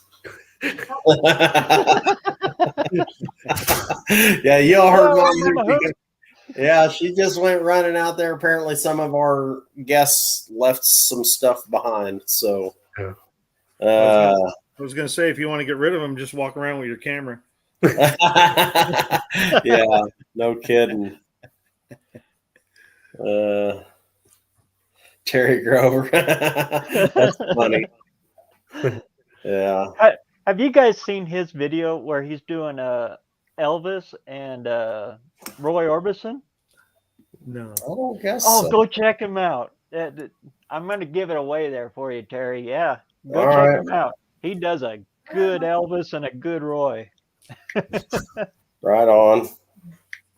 Blew my hair back. What little I got left.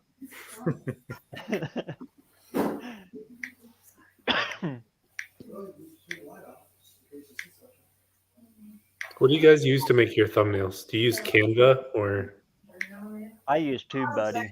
TubeBuddy? Where I think he left it. I use my editing software. I used DaVinci Resolve, and then What? it's kind of messed up because I got to take a still of a video and then export it and then import it back in, and then I can make a thumbnail. It's just a little, and then sometimes I'll use Microsoft Paint. That's how I first started, and I got so frustrated. It would take me too long. So I got frustrated with it, and I only did it. I don't like that paint because if you want a different colored letter, you got to start all over again. All over. Mm-hmm. Yeah, and it drives me nuts. You know, 'cause I can't ever make a decision. So I like that when I put it in the editing software, I can do whatever I want with it. You know, I can. TubeBuddy I like because I can throw it up, I can shrink it. They only have a few fonts, but yeah, I stick with the same font pretty much. But then it's got the dark highlight. So if the background is really bright, you can put up like a black back, lighting to it to make it stand out. Or if it's a dark one, you can put a white kind of a backlit into the letters so they pop out more. And you can do them all that fast. I can do a thumbnail in less than a minute on TubeBuddy. Well, that's pretty cool. Shopcat uses InShot. I'll have to look at that one too. InShot, like Clint's. If I'm using a image that I've already taken, like if I pull my phone out and snap a picture, I can do that through TubeBuddy without having to publish it first. So now but usually on that, when I'm busy filming, that's all I'm doing. I'm just focused on that, get it done, get in the house and get it edited. And I get in here and think, I should have taken a picture. It's too late. Yeah. So it is uploading to the tube. To the tube thumbnail. Yeah, it'll probably take it a few minutes. But yeah, you know what? That's one thing about I realize I should probably try harder on thumbnails and all that stuff, Yeah, but you're doing all right without it. I just really don't care about all that. I don't, not that I don't think you can do that and still not be authentic. I mean, I think you can because I see what you're doing, Brother Bear, you're really good at all that stuff. Your editing has just gone like since, this whole No Name Nationals thing started and your subscribers reflect that. I see your count going up and going up and going up, but for me personally, I'm just like, they either want to stick around for the content or they don't, and I don't know.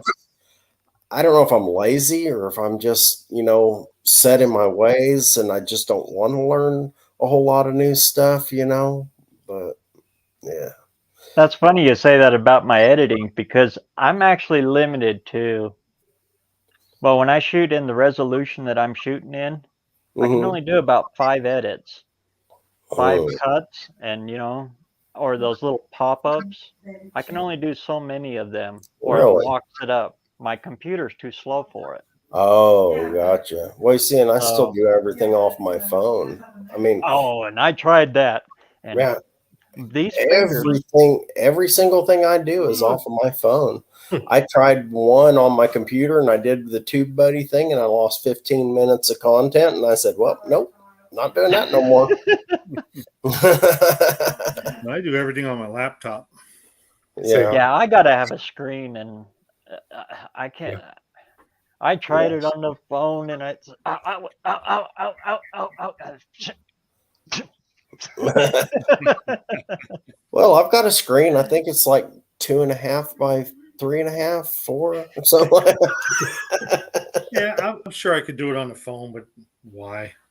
Most of my stuff I do with the GoPro, so I just plug it in the side of the computer. It loads, it puts the videos right in the file I want them to go to, and I just go Right. See, and I don't even know how the to. file, put them on the video editor, and go to town. See, and I don't even know how to do none of that yet. My son, now that he's out of school for the summer, he's supposed to help me. I bought it's a Vivitar something or another. It's like a cheap GoPro. It's like under $100.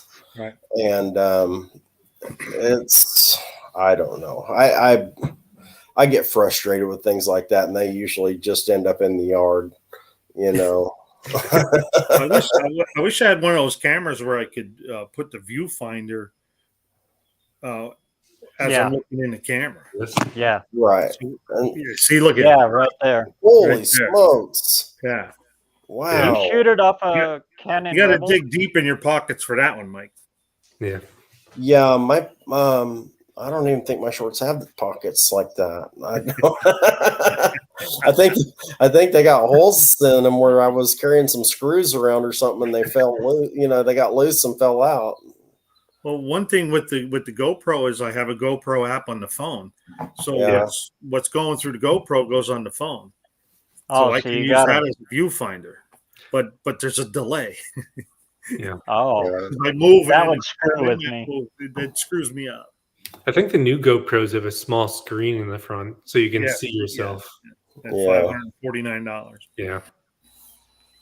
But I bought that GoPro years ago on my motorcycle and going camping and stuff, and I just wanted to take some videos, and then like the the dash cams, I wanted to use it for that too, but the battery don't last long, so you I know.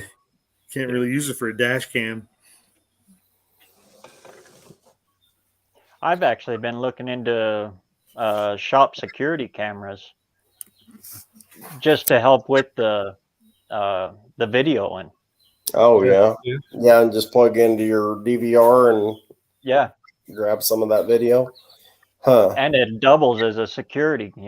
Yeah, that's probably a good idea. I mean, I've got cameras here around my place too, because even though I'm out in the country and all that, They're And nice the to have. prices on them have come way down. Yeah. yeah, I have a bunch of Ring cameras that I use. Yep. yeah. Same here. I've got night owl stuff, and I've got it all hooked into the cloud They're all about storage the or same. something like that. So someone comes up messing around, they can steal my DVR, but they're still going to be there. You know what I mean? Because, yeah. Well, before we bought this house, the previous owner said that they were broken into once, and but they were working full-time jobs too. You know what I mean? So people see your schedule and all that. Where with me, I'm home pretty much most of the time, so I don't worry about that so much, because someone comes up here looking for ill intent, they'll probably find it. Yeah, we got a saying around here: you don't mess with a man with a shotgun and a backhoe. Right. Yeah. Well, I've just got Donald Trump, but yeah. But And my I've backhoe's got a gun rack on it. yeah, but right, but I've also It's hold the got hydraulic, but yeah. I've actually gotten pretty prolific with that bucket. Yeah. Yeah, we had a guy that had good fishing ponds, and if you get caught fishing in his pond, he would shoot his shotgun, load it with rock salt at you. Mhm. oh, You get Yeah. hit with you burn for a while. I mean, yes, it does. I never took the chance, but I've heard of other guys getting hit. I Yeah. could show you the scars, but I think this video would get pulled. Yeah.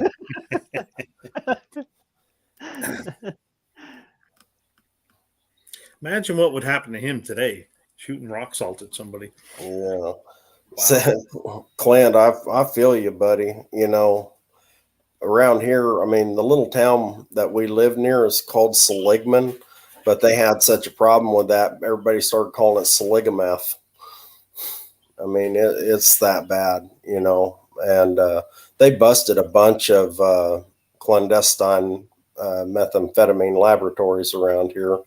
But, you know, there's still always going to be those people, you know. When they go Christmas shopping here, I think they were on the wrong place. So That stuff is just the scourge of the whole nation. oh yeah, yeah, absolutely. Well, that and everything else that goes with it. Well, right, exactly. The stuff that goes with it, and the stuff that leads up to it, and the stuff that comes after it.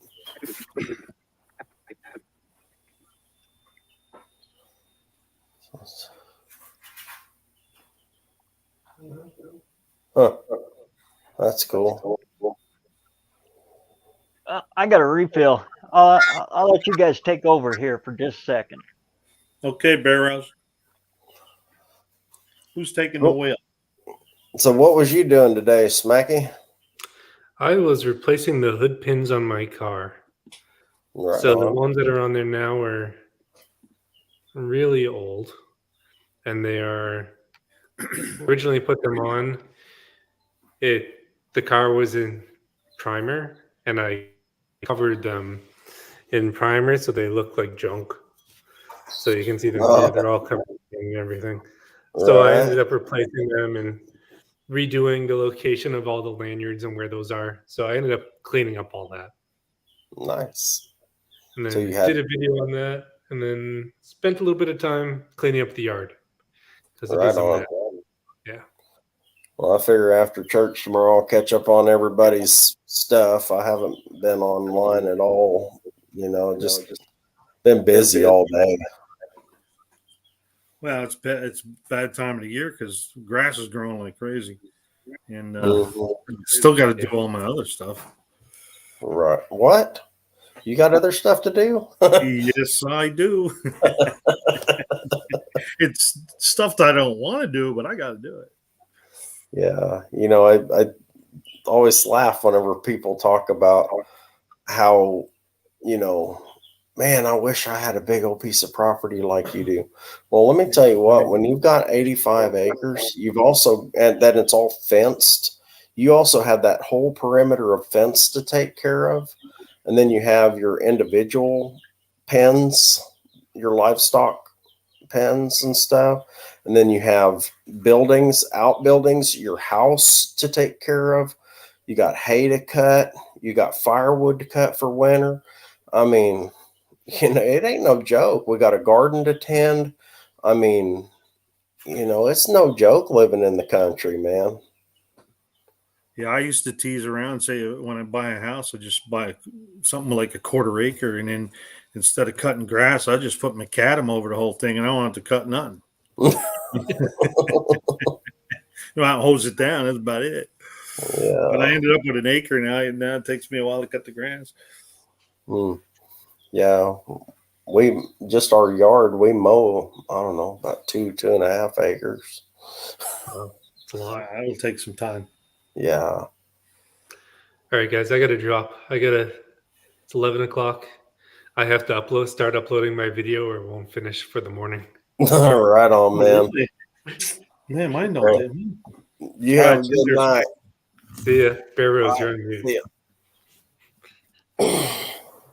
I don't think BareRose knows he's on mute. Yes, his on mute. You know, one of these times I'll figure these buttons out. Just keep pressing them. You'll get there. Yeah. All right. See y'all. Great seeing you, Smacky. You're welcome anytime. Whoops. All right. Hey, I think we got a sneak preview of your up and coming video right there. Did you? Did you hear that? Yeah. Yeah, I started it yesterday. Yeah, I think you'll probably get a kick. I wonder why I uploaded it twice. I don't understand. Why is it? I hope it didn't upload it twice. Maybe it's just showing it to me twice. I don't know. Double mint gum. Okay, so if it did do it twice, that's so if you don't like it the first time, watch it again. Maybe you'll like it the second time. They had twice the views. Yeah, I doubt it. Well, we were talking about that earlier, and I was talking about with my nephew today. You never know what they want to watch. Right. You know, Well, because some of the stuff I think is really good doesn't get as many views, and other stuff I think is lousy gets a pile. well, it's like yesterday. I had never dreamed that little short video of me on that motorcycle, 13,000 views in 15 minutes. Wow. Isn't it the weirdest thing? 13,000 views in 15 minutes. I'm like, what? 11 subscribers. Wow. Yeah. Oh, and did you hear that from Buzz? There's something going on with YouTube. They're doing some kind of a shift where they're going to be pushing more on the shorter stuff like that. Well, yeah, I don't know if it's happened a while yet. back he was talking about because they're wanting to compete with TikTok and all that stuff. Yeah, but it was just, I mean, I didn't even think nothing of it. I would just thought it'd be funny if I, just give it the goose whenever I took off, and then that little sound Mama Hoop made, that was the kicker, man. That was hilarious. Yes, it was. But yeah, nail on the head, man. You don't know what people are going to want to watch. Right. Yeah. I mean, like so JB's stuff. Just hit record. Those sharpening videos that he's doing. Yeah. That's some pretty cool stuff. It's Putting super carbide cool. blades on. Oh, yeah. I never knew how they did that. Well, that one that he rebuilt, put all new tips on and stuff. I'm like, that's how you do that. Exactly.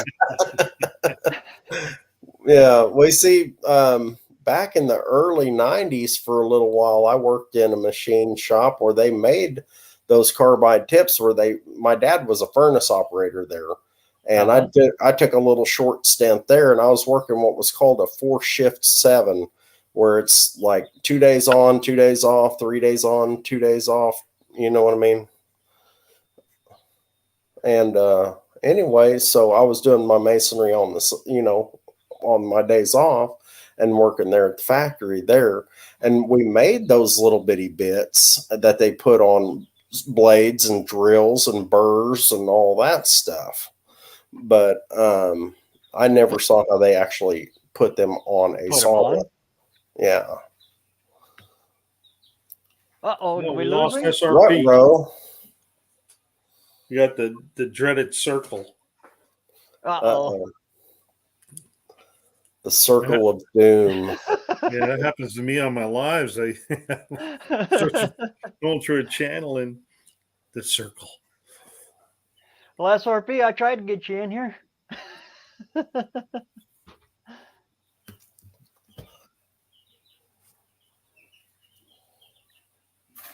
Yeah, that sharpening stuff is just, it's not a thing that, a lot of people, we know it exists, but we have no idea what it involves, I think. Right. Yeah. Right, but I'm still a kid when it comes to that stuff. I love watching like machinery. Oh yeah, how it's made. I mean, they made a gang of money on that show. How it's made just by showing. Have you guys ever seen? You ever seen how they make plywood? That's freaking awesome. Yeah. I mean, how they take a log and they roll it in there on a blade, and it just like peels that sucker down like a pencil, man, and just takes that layer all the way off, and it's like, whoa, that was slick. And then they stack the grain. Right. They stack it. Right. And then they put it under pressure, and, they adhese it and put it under pressure and all that. Yeah, it's super cool how they do that. And we were watching a thing on how they make applesauce and how they make, just all kinds of stuff. I mean, we were addicted to that show for a while, It's like, I'm a bloody genius. I know how they make everything. There's a guy at work watches them all the time. Yeah, I mean that's pretty Gets cool. his Though. laptop out and puts up the how it's made. Yeah, well, I've always said, knowledge is power, and I think it's awesome to know how these things work. I mean, because you never know. You might need some of these skills at some point. I mean, maybe not on a commercial scale, but to actually know how these things work. I know, but used to work in a veneer mill, huh? Cool. But yeah, I've seen that sticker. It says YouTube mechanics. How is it? YouTube mechanic certified or something like that. YouTube certified mechanic, I think it is. Oh, nice. You know what? I'll tell you what. YouTube's helped me out with a lot of different things, especially if I've never I had to take a heater core out one time. I just typed in there, and this guy had some shortcuts I could take rather than because in the book it don't show you all the shortcuts. Exactly. Well, if you buy a Harbor Freight electric concrete mixer, watch the YouTube video on it, unless they've changed their instructions, because I bought one of those several years back, and before I even knew anything about YouTube, and I was putting that little dude on, you know what I mean, trying to put it together. I'm following the instructions. I'm like, what is going on here? Something's not right. My wife's like, well, someone's had to have done it on YouTube. And she goes, just look it up on YouTube. And I'm like, oh, what? She's like, put it on YouTube and look it up. And so I did. And so I get to that point. I'm like, okay, yeah, I've done this. And the guy goes, now they're not going to tell you this in the instructions, but you need to take this one little piece right here and put it right here. I'm like, whoa. Yeah. Yeah. And now I've been hooked ever since. Yeah, I've been hooked ever since. Yeah. Well, how many times have you been working on a car and you just fight it and fight it and fight it, and then after you get it all off and then you get it back on, then you see that, oh, well, if I would have just moved this, it would have just fallen right out. Right. Yeah. I'll remember that the next time, and then forget. Yeah, after I get over this, yeah.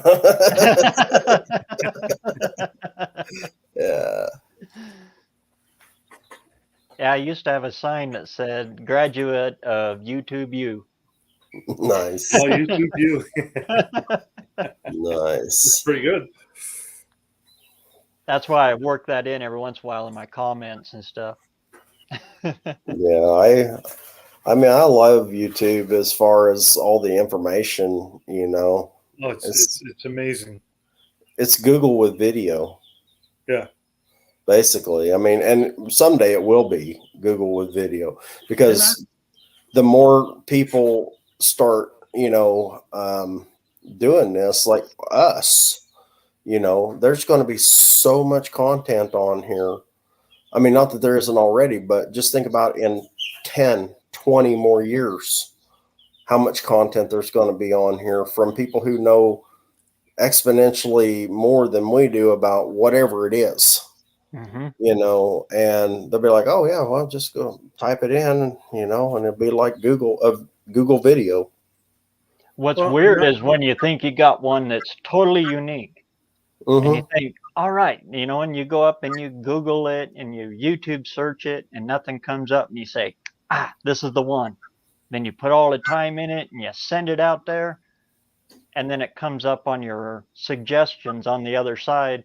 Videos from like 5-6 years ago start popping up the same thing, and you're like, I'm not trying to copy anybody. Right.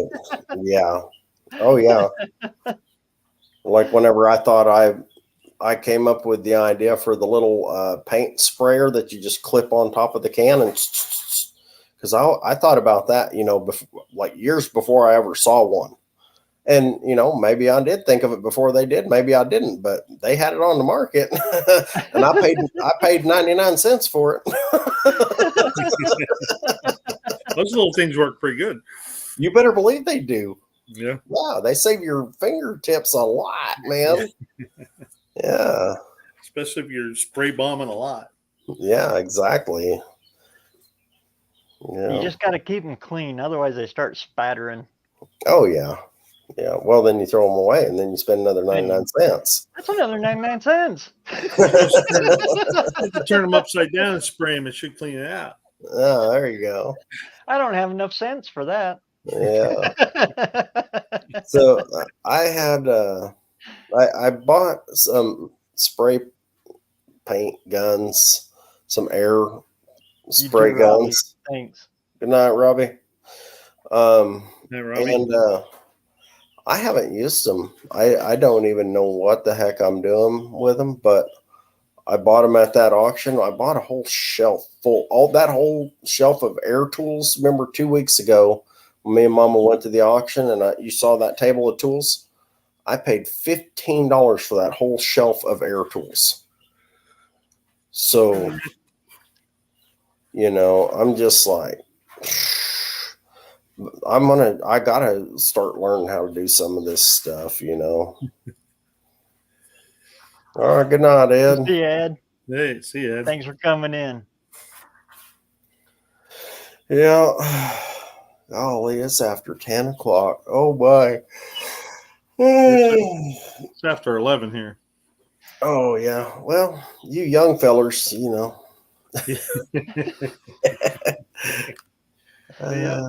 Some days I think I'm young, but yeah. yeah, I still Well, think I could jump down off of a step ladder or something.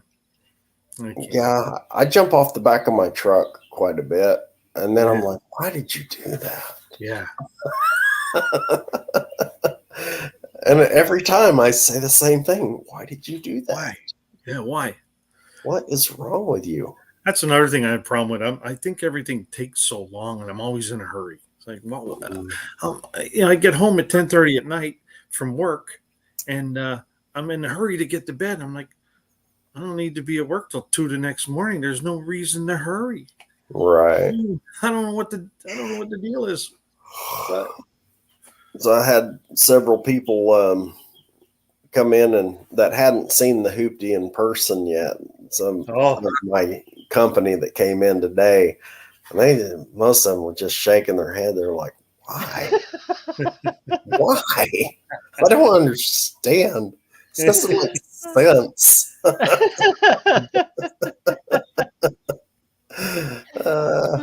And I think that's kind of the fun of it. You know what I mean? It doesn't have to make sense, Okay, it doesn't have to make sense to anyone else. No. 06 Mert, thank you for subscribing, man. That was awesome. Thank you. Where are you at now, Mike? Me? Yeah. He's at 4. I looked at it today. 449. I'm at 450. Oh, cool.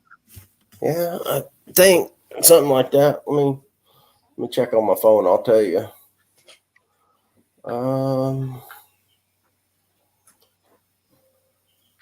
I see they took a bite out of you again there a while ago. Oh yeah. Yeah, I was up and I was down and I was up and I was down. And I just, whatever. Yeah. But yeah, right now I'm at exactly 450. Sweet. Yeah. So hopefully they'll let me get there fairly soon. I think, as soon as I can get squared back away and get back in there working on that thing, I just got so much going on with the farm right now, and I'm still trying to put out content, it's hard for me to find a day to just get in there and wrench, you know what I mean? And I'm waiting on some parts. I ordered parts for the Green Goblin, and because I had to get a water pump pulley. All right, good evening. Take care, Steven. I had to get, a water pump pulley, a crankshaft pulley, and a new crankshaft bolt and washer. Apparently my crankshaft washer was not there in all my parts that I had. So I had to order a new one of those, a distributor hold down bolt, Wait, is making sense a requirement? I think it's suggestive. But I had to get those and my nipples for the top of my water pump, just, odds and ends. But anyway, so now I'm waiting on parts for the Green Goblin again. So Yeah, I'm trying to put a puzzle together with the alternator bracket. oh my gosh, that thing was crazy, man. What's that? Oh, my alternator bracket. Yeah, well, I got a Buick is really bad with their bracketry. I'll tell you. Yeah, And I got that Buick, and it all came in boxes, so I have to figure it out. And I can't find no pictures online. Well, mine was an aftermarket, and it was like a puzzle too. Oh yeah. They should have gave you a picture of how it should go together, though. They did, but the parts didn't match the parts on the picture. I'm like, why do you give me a picture of something else other than what you sent me? It doesn't make any freaking sense. It's like, oh my gosh. I've been looking for a dual outlet manual drum brake setup, master cylinder. Just a manual, no power brake, just with dual outlets for drum. Everyone I look up, they show the picture, and then when you look, you go to the side view picture of it, it's a different master. And I'm like, which one am I getting? Right. Yeah. They can't help but to make it confusing. Yeah, Data. The Ford castings, you take the date code out of your brain. It gets me all the time too. I don't blame one bit if it confuses you, because it gets me. Ford casting numbers, yeah. Oh. I have enough trouble with Mopar casting numbers. They're kind of the same. In a way, because you guys do it with dates too, right? Yeah. Now, it's funny. The only GM ones that I had to deal with were on that big GMC 4000 dump truck that I got, and I was just like, I couldn't even believe it whenever I read the thing on there, and it said, according to the info I found, it was a 351 Magnum V6, and that thing's got more torque than horsepower. Yeah, I mean, it's all torque. Yeah, I mean, the pistons in there are like freaking big around. I think it's over square. Way long stroke. Yeah, I mean, but the heads on it are like, seriously, the heads on it are that wide, dude.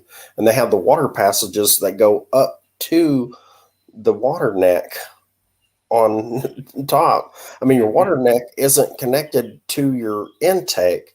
It's connected to your heads, and there's like a bridge going up to it. It's the craziest thing I ever saw. I'm like, what the heck is this sorcery?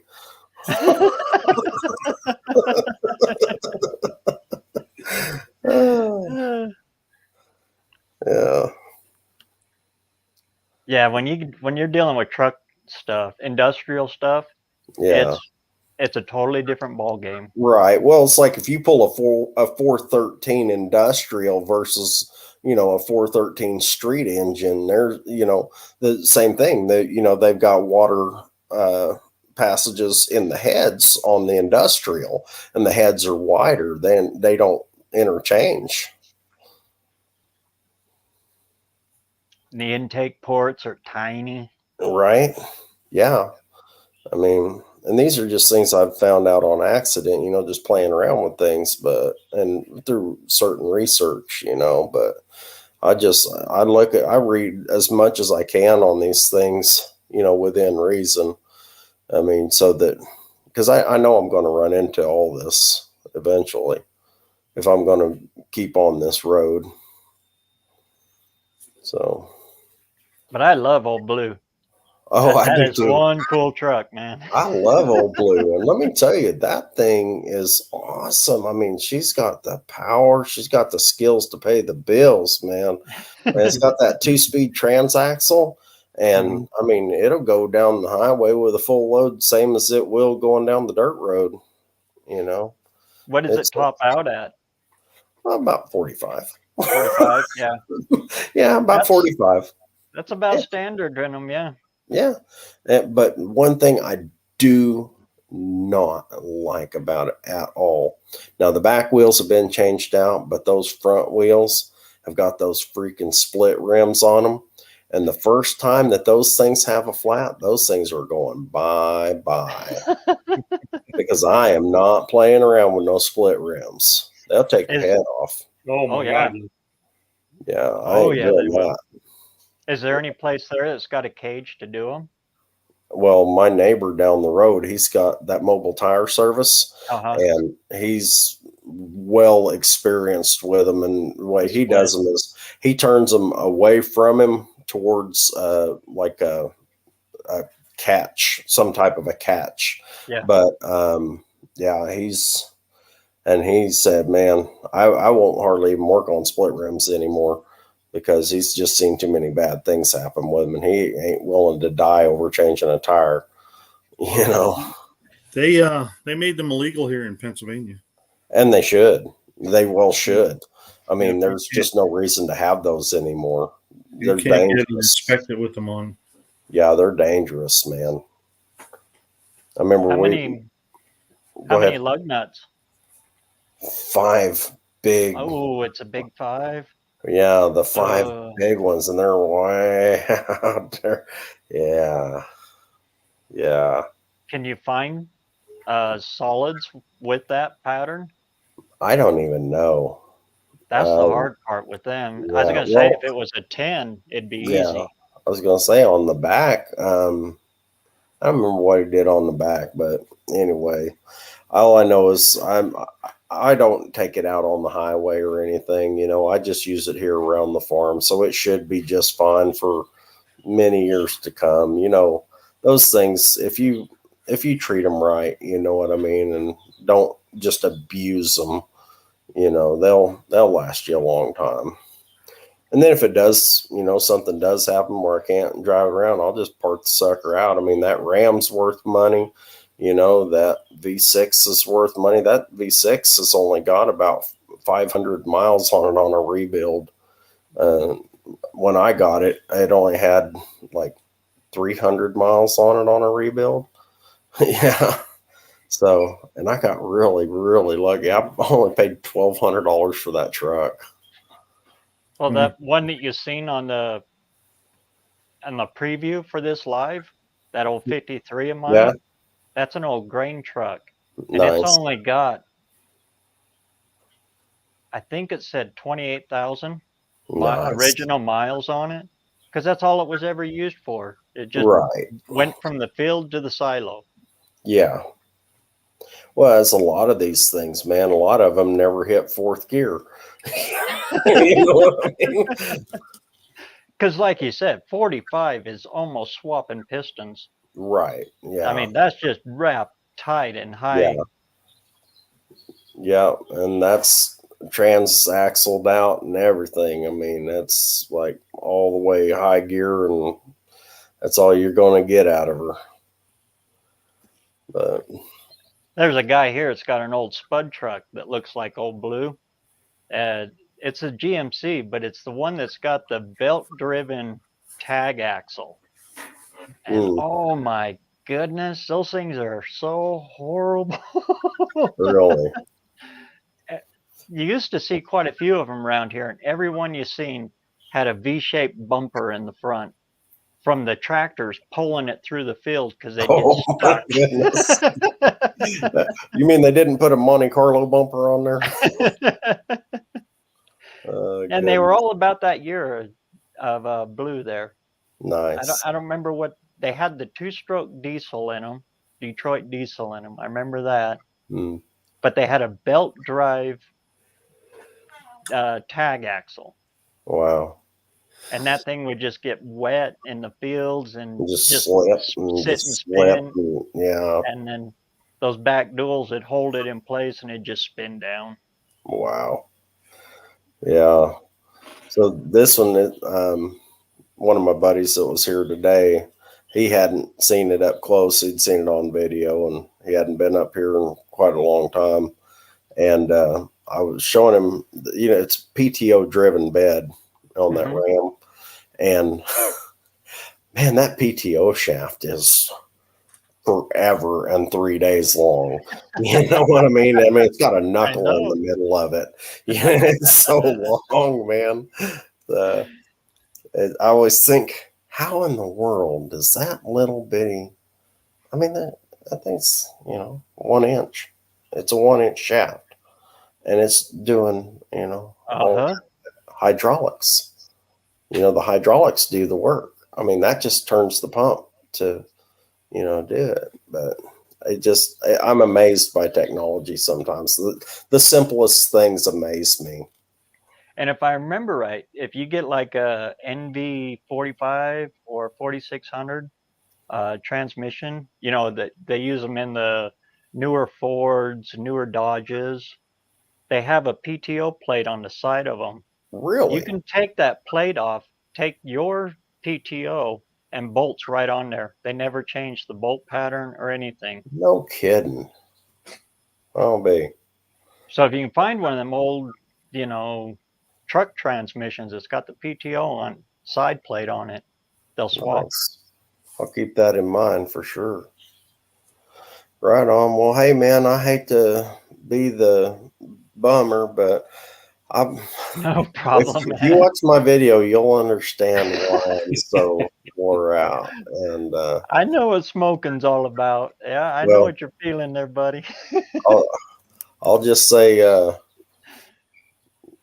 watch the video. You'll see. All right. Well, good night, everybody. Good night, Mike. Good talking to you. Great seeing you, Brother Hoop. All right. We'll see y'all soon. And probably I'm planning on Monday putting out some more stuff. We got my dirt guys coming back to get back to work on the pond. And oh man, I got a really find another truck. I got a really special video coming up on that. You're really gonna like that. You're not gonna want to miss that one, man. It's gonna be really cool. I've got a spectacular idea. I think everybody's really gonna love it. So anyway, all right. Well, I'll just leave it. You got planned for that? I like this. Well, it's a tease for now, but you'll just have to watch, man. Yeah, I'll be looking out. So yeah, just be waiting, and that ought to be coming out on probably. Let's see, that will probably come out like Wednesday or Thursday, but I'll be posting videos of the other stuff I've got to get done, But that new one's going to come out on Wednesday or Thursday, and yeah, you'll like it. We can talk about it next Saturday. Yeah. There you go. So we'll have a subject line. So cool. All right, fellas. Well, y'all have a good night, man. I really appreciate y'all. And no problem. Thanks for coming, Brother Hoop. All right, we'll see you guys. Take care. And then there was two. And now there's two. Zero G. I don't know if you're still in here or not. Night. Oh, what's that? I'm not going to keep that 400 since I don't know how long it was parked. Those 400s too, they had a tendency of burning the exhaust valves. The ones prior, what year was that? Do you remember that? I think it was 73 or 74 that they started putting hardened seats in the 400s. Yeah, when did the unleaded gas that came out? Was that 74, 73? No, I don't think it was 3.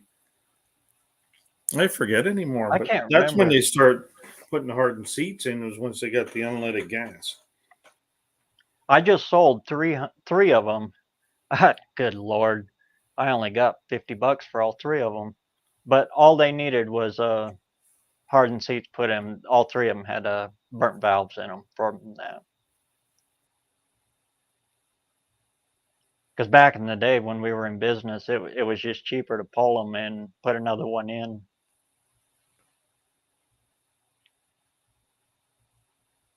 And everybody wanted to upgrade them anyway. Especially the older ones, it was easier to change an engine than it was to do a head gasket job. Yeah.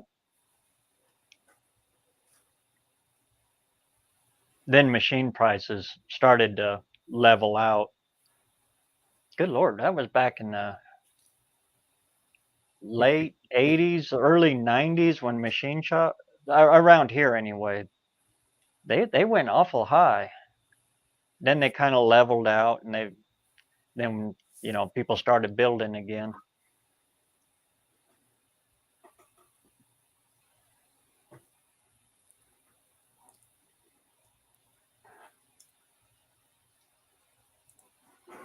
Yeah, I got to do that all the time.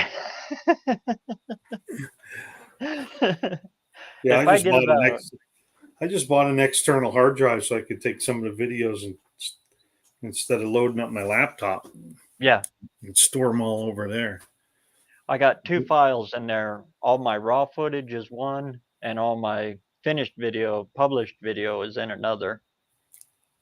Yeah, I have all my raw footage, and then I have my YouTube, which is waiting to get downloaded, and then I have published the ones I already published, so I don't get mixed up. Yeah. Yeah, but I'm falling behind. I was staying a couple ahead, but not anymore. Too much stuff going on. I hear you. Well, yeah, and then you try to keep up with all the comments and because I like to if somebody comments, I want to comment back. I spend a good 2.5, 3 hours a day in the morning. Yeah. I used to do them as soon as they come out. It was in my head. Oh, gotta answer it, and that got too much. So I limit it now to whenever I first wake up in the morning. I get my first cup of coffee, I fire it up, and then I start doing my comments. Okay. Answering my comments. Right. But yeah, I spend a good, sometimes 2.5, 3 hours. Wow. Luckily, I have time at work, and I can do it. Not always, but a lot of times I do. And go in there and take care of it.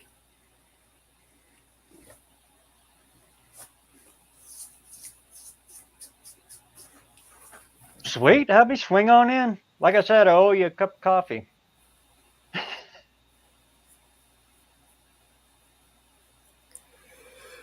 He has a property up in Montana, and he goes right by me on his way up there.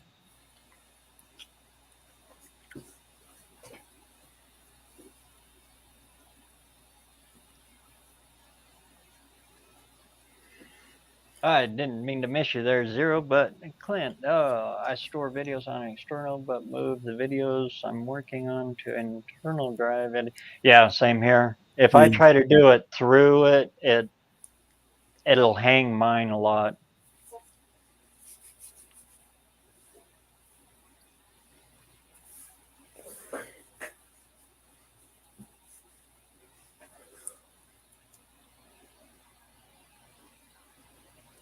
Yeah, that's what I thought.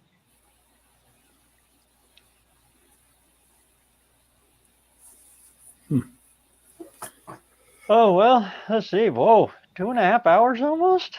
Yeah.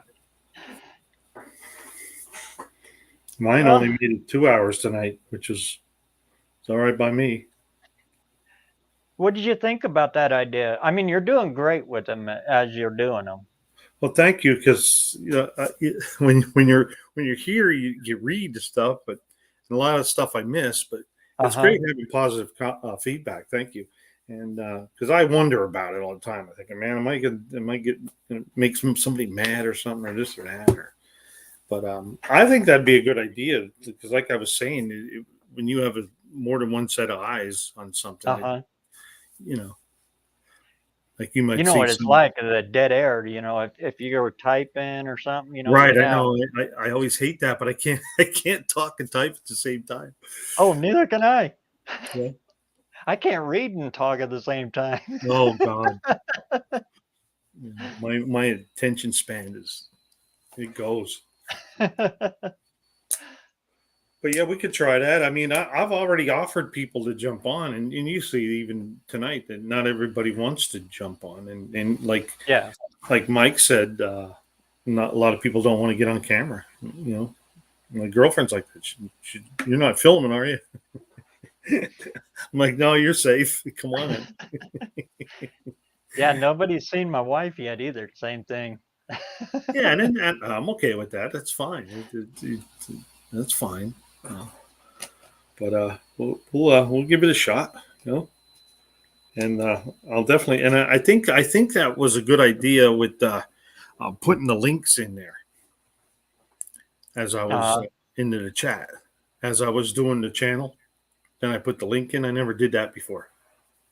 I just did that tonight because I mean, Everybody's individual links. right? You know, I did the cement mixer or cement mixer, cement surfer. And,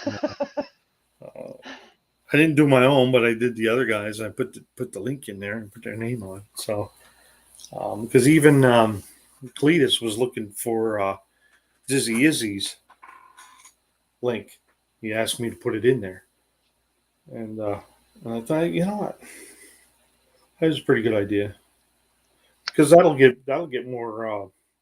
It'll be easier for them to find the channel. Yeah, especially hard names.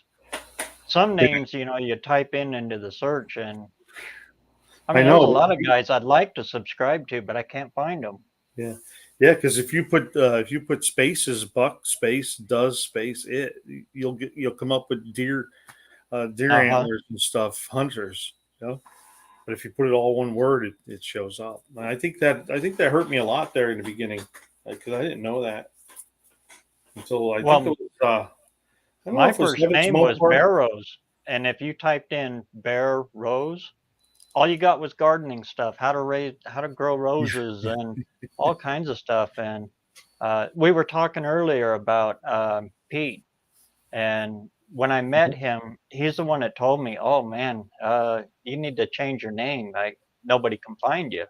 So when I got home from the vacation, I added garage to it, and I hate garage because a garage is a building full of Christmas ornaments and T-shirts that don't fit no more, which is pretty much my shop anyway. So well, I guess it works. But once I added that, yeah, then people could find me, and it started to take off. But Hobie's asking, how are you guys on the live with the webcam, phone, or laptop? I'm on a laptop. Just the laptop. And then I had to put some lighting around here so you can see me, because otherwise it gets pretty dark. And I just use a sheet to cover up the window behind me. Yeah, I'm actually epileptic, so I can't do the fake scene. It screws with my eyes, and Well, I was out in my garage, but it got warmer here, and I don't have air conditioning in the garage, so that's why I moved into this spare bedroom and set up camp. But that's all. And the webcam, the camera on the laptop isn't that good. I tried doing it with my phone last week, and I ended up messing up the mic, and they couldn't hear me. So there was like 3 minutes of me yakking, and nobody could hear what I was saying. So once we did get it fixed, I had to do it all over again. Yeah. The super chat, that's after 1,000. You have to have 1,000 subs for that, I think, or you have to be monetized. One of the two. I think it's 1,000 subs though. But I just hit 100, so I should be able to get my link and make it short. I'll be able to put Buck Does It on the end. That's And at so 100. that's at 100. I just had 100. Yeah. So, but I think you have to wait 30 days. You have to have 100 for 30 days before you can do that. And it takes a long time when you do the switch Uh-huh. for it to finally come out. I just did I didn't even know about that till about a week ago. And I just did it, but it still hasn't come out yet. Okay. I switched it, published it, all that, but it still comes out, blah, blah, blah, blah, XOB 9448, whatever. Yeah, there's a bunch of different numbers and letters. I was just wondering if it makes it easier for people to find you or not, or does it just make it easier? It would be easier to post it, because then your name would be right in it. Yeah. It registers it that way, but every time I open my channel, it's still the regular standard one. Right. Well, that's what you're always going to have. And then I guess they'll just link your new name to that one anyway, I would imagine. Why do what there, dancing alone? Are you talking to somebody else? Are you talking about shortening your name or your link?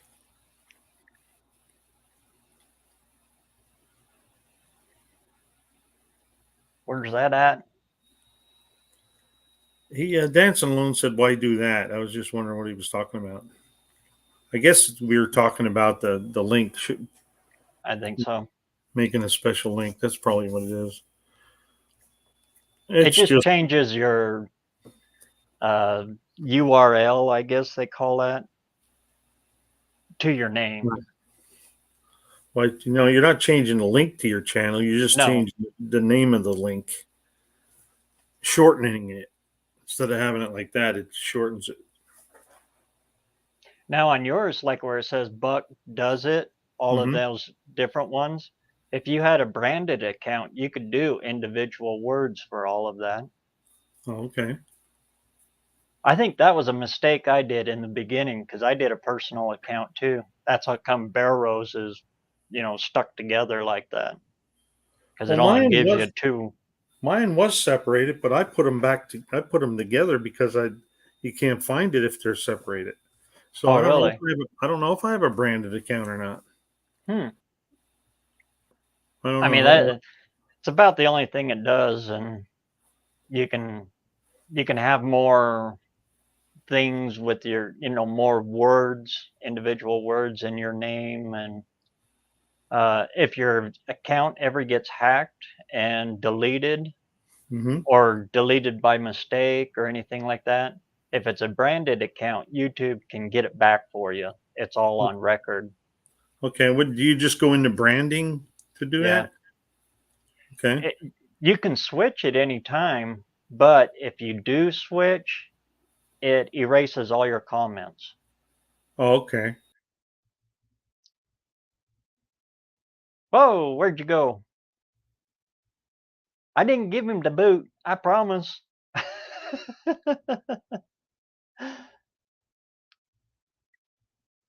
He must have lost net. Well, with that, I think we've talked long enough, huh? 2.5 hours, yeah. Hey, I want to thank every one of you out in the chat. You guys have just been great. And congratulations on that video that you just premiered, talking about the dude. I'll check it out, probably in the morning, but I will go over there and check that. I've been waiting for it, so I'll be checking you out there. And everybody else in the chat, there are too many of you to list. I don't want to leave anybody out, but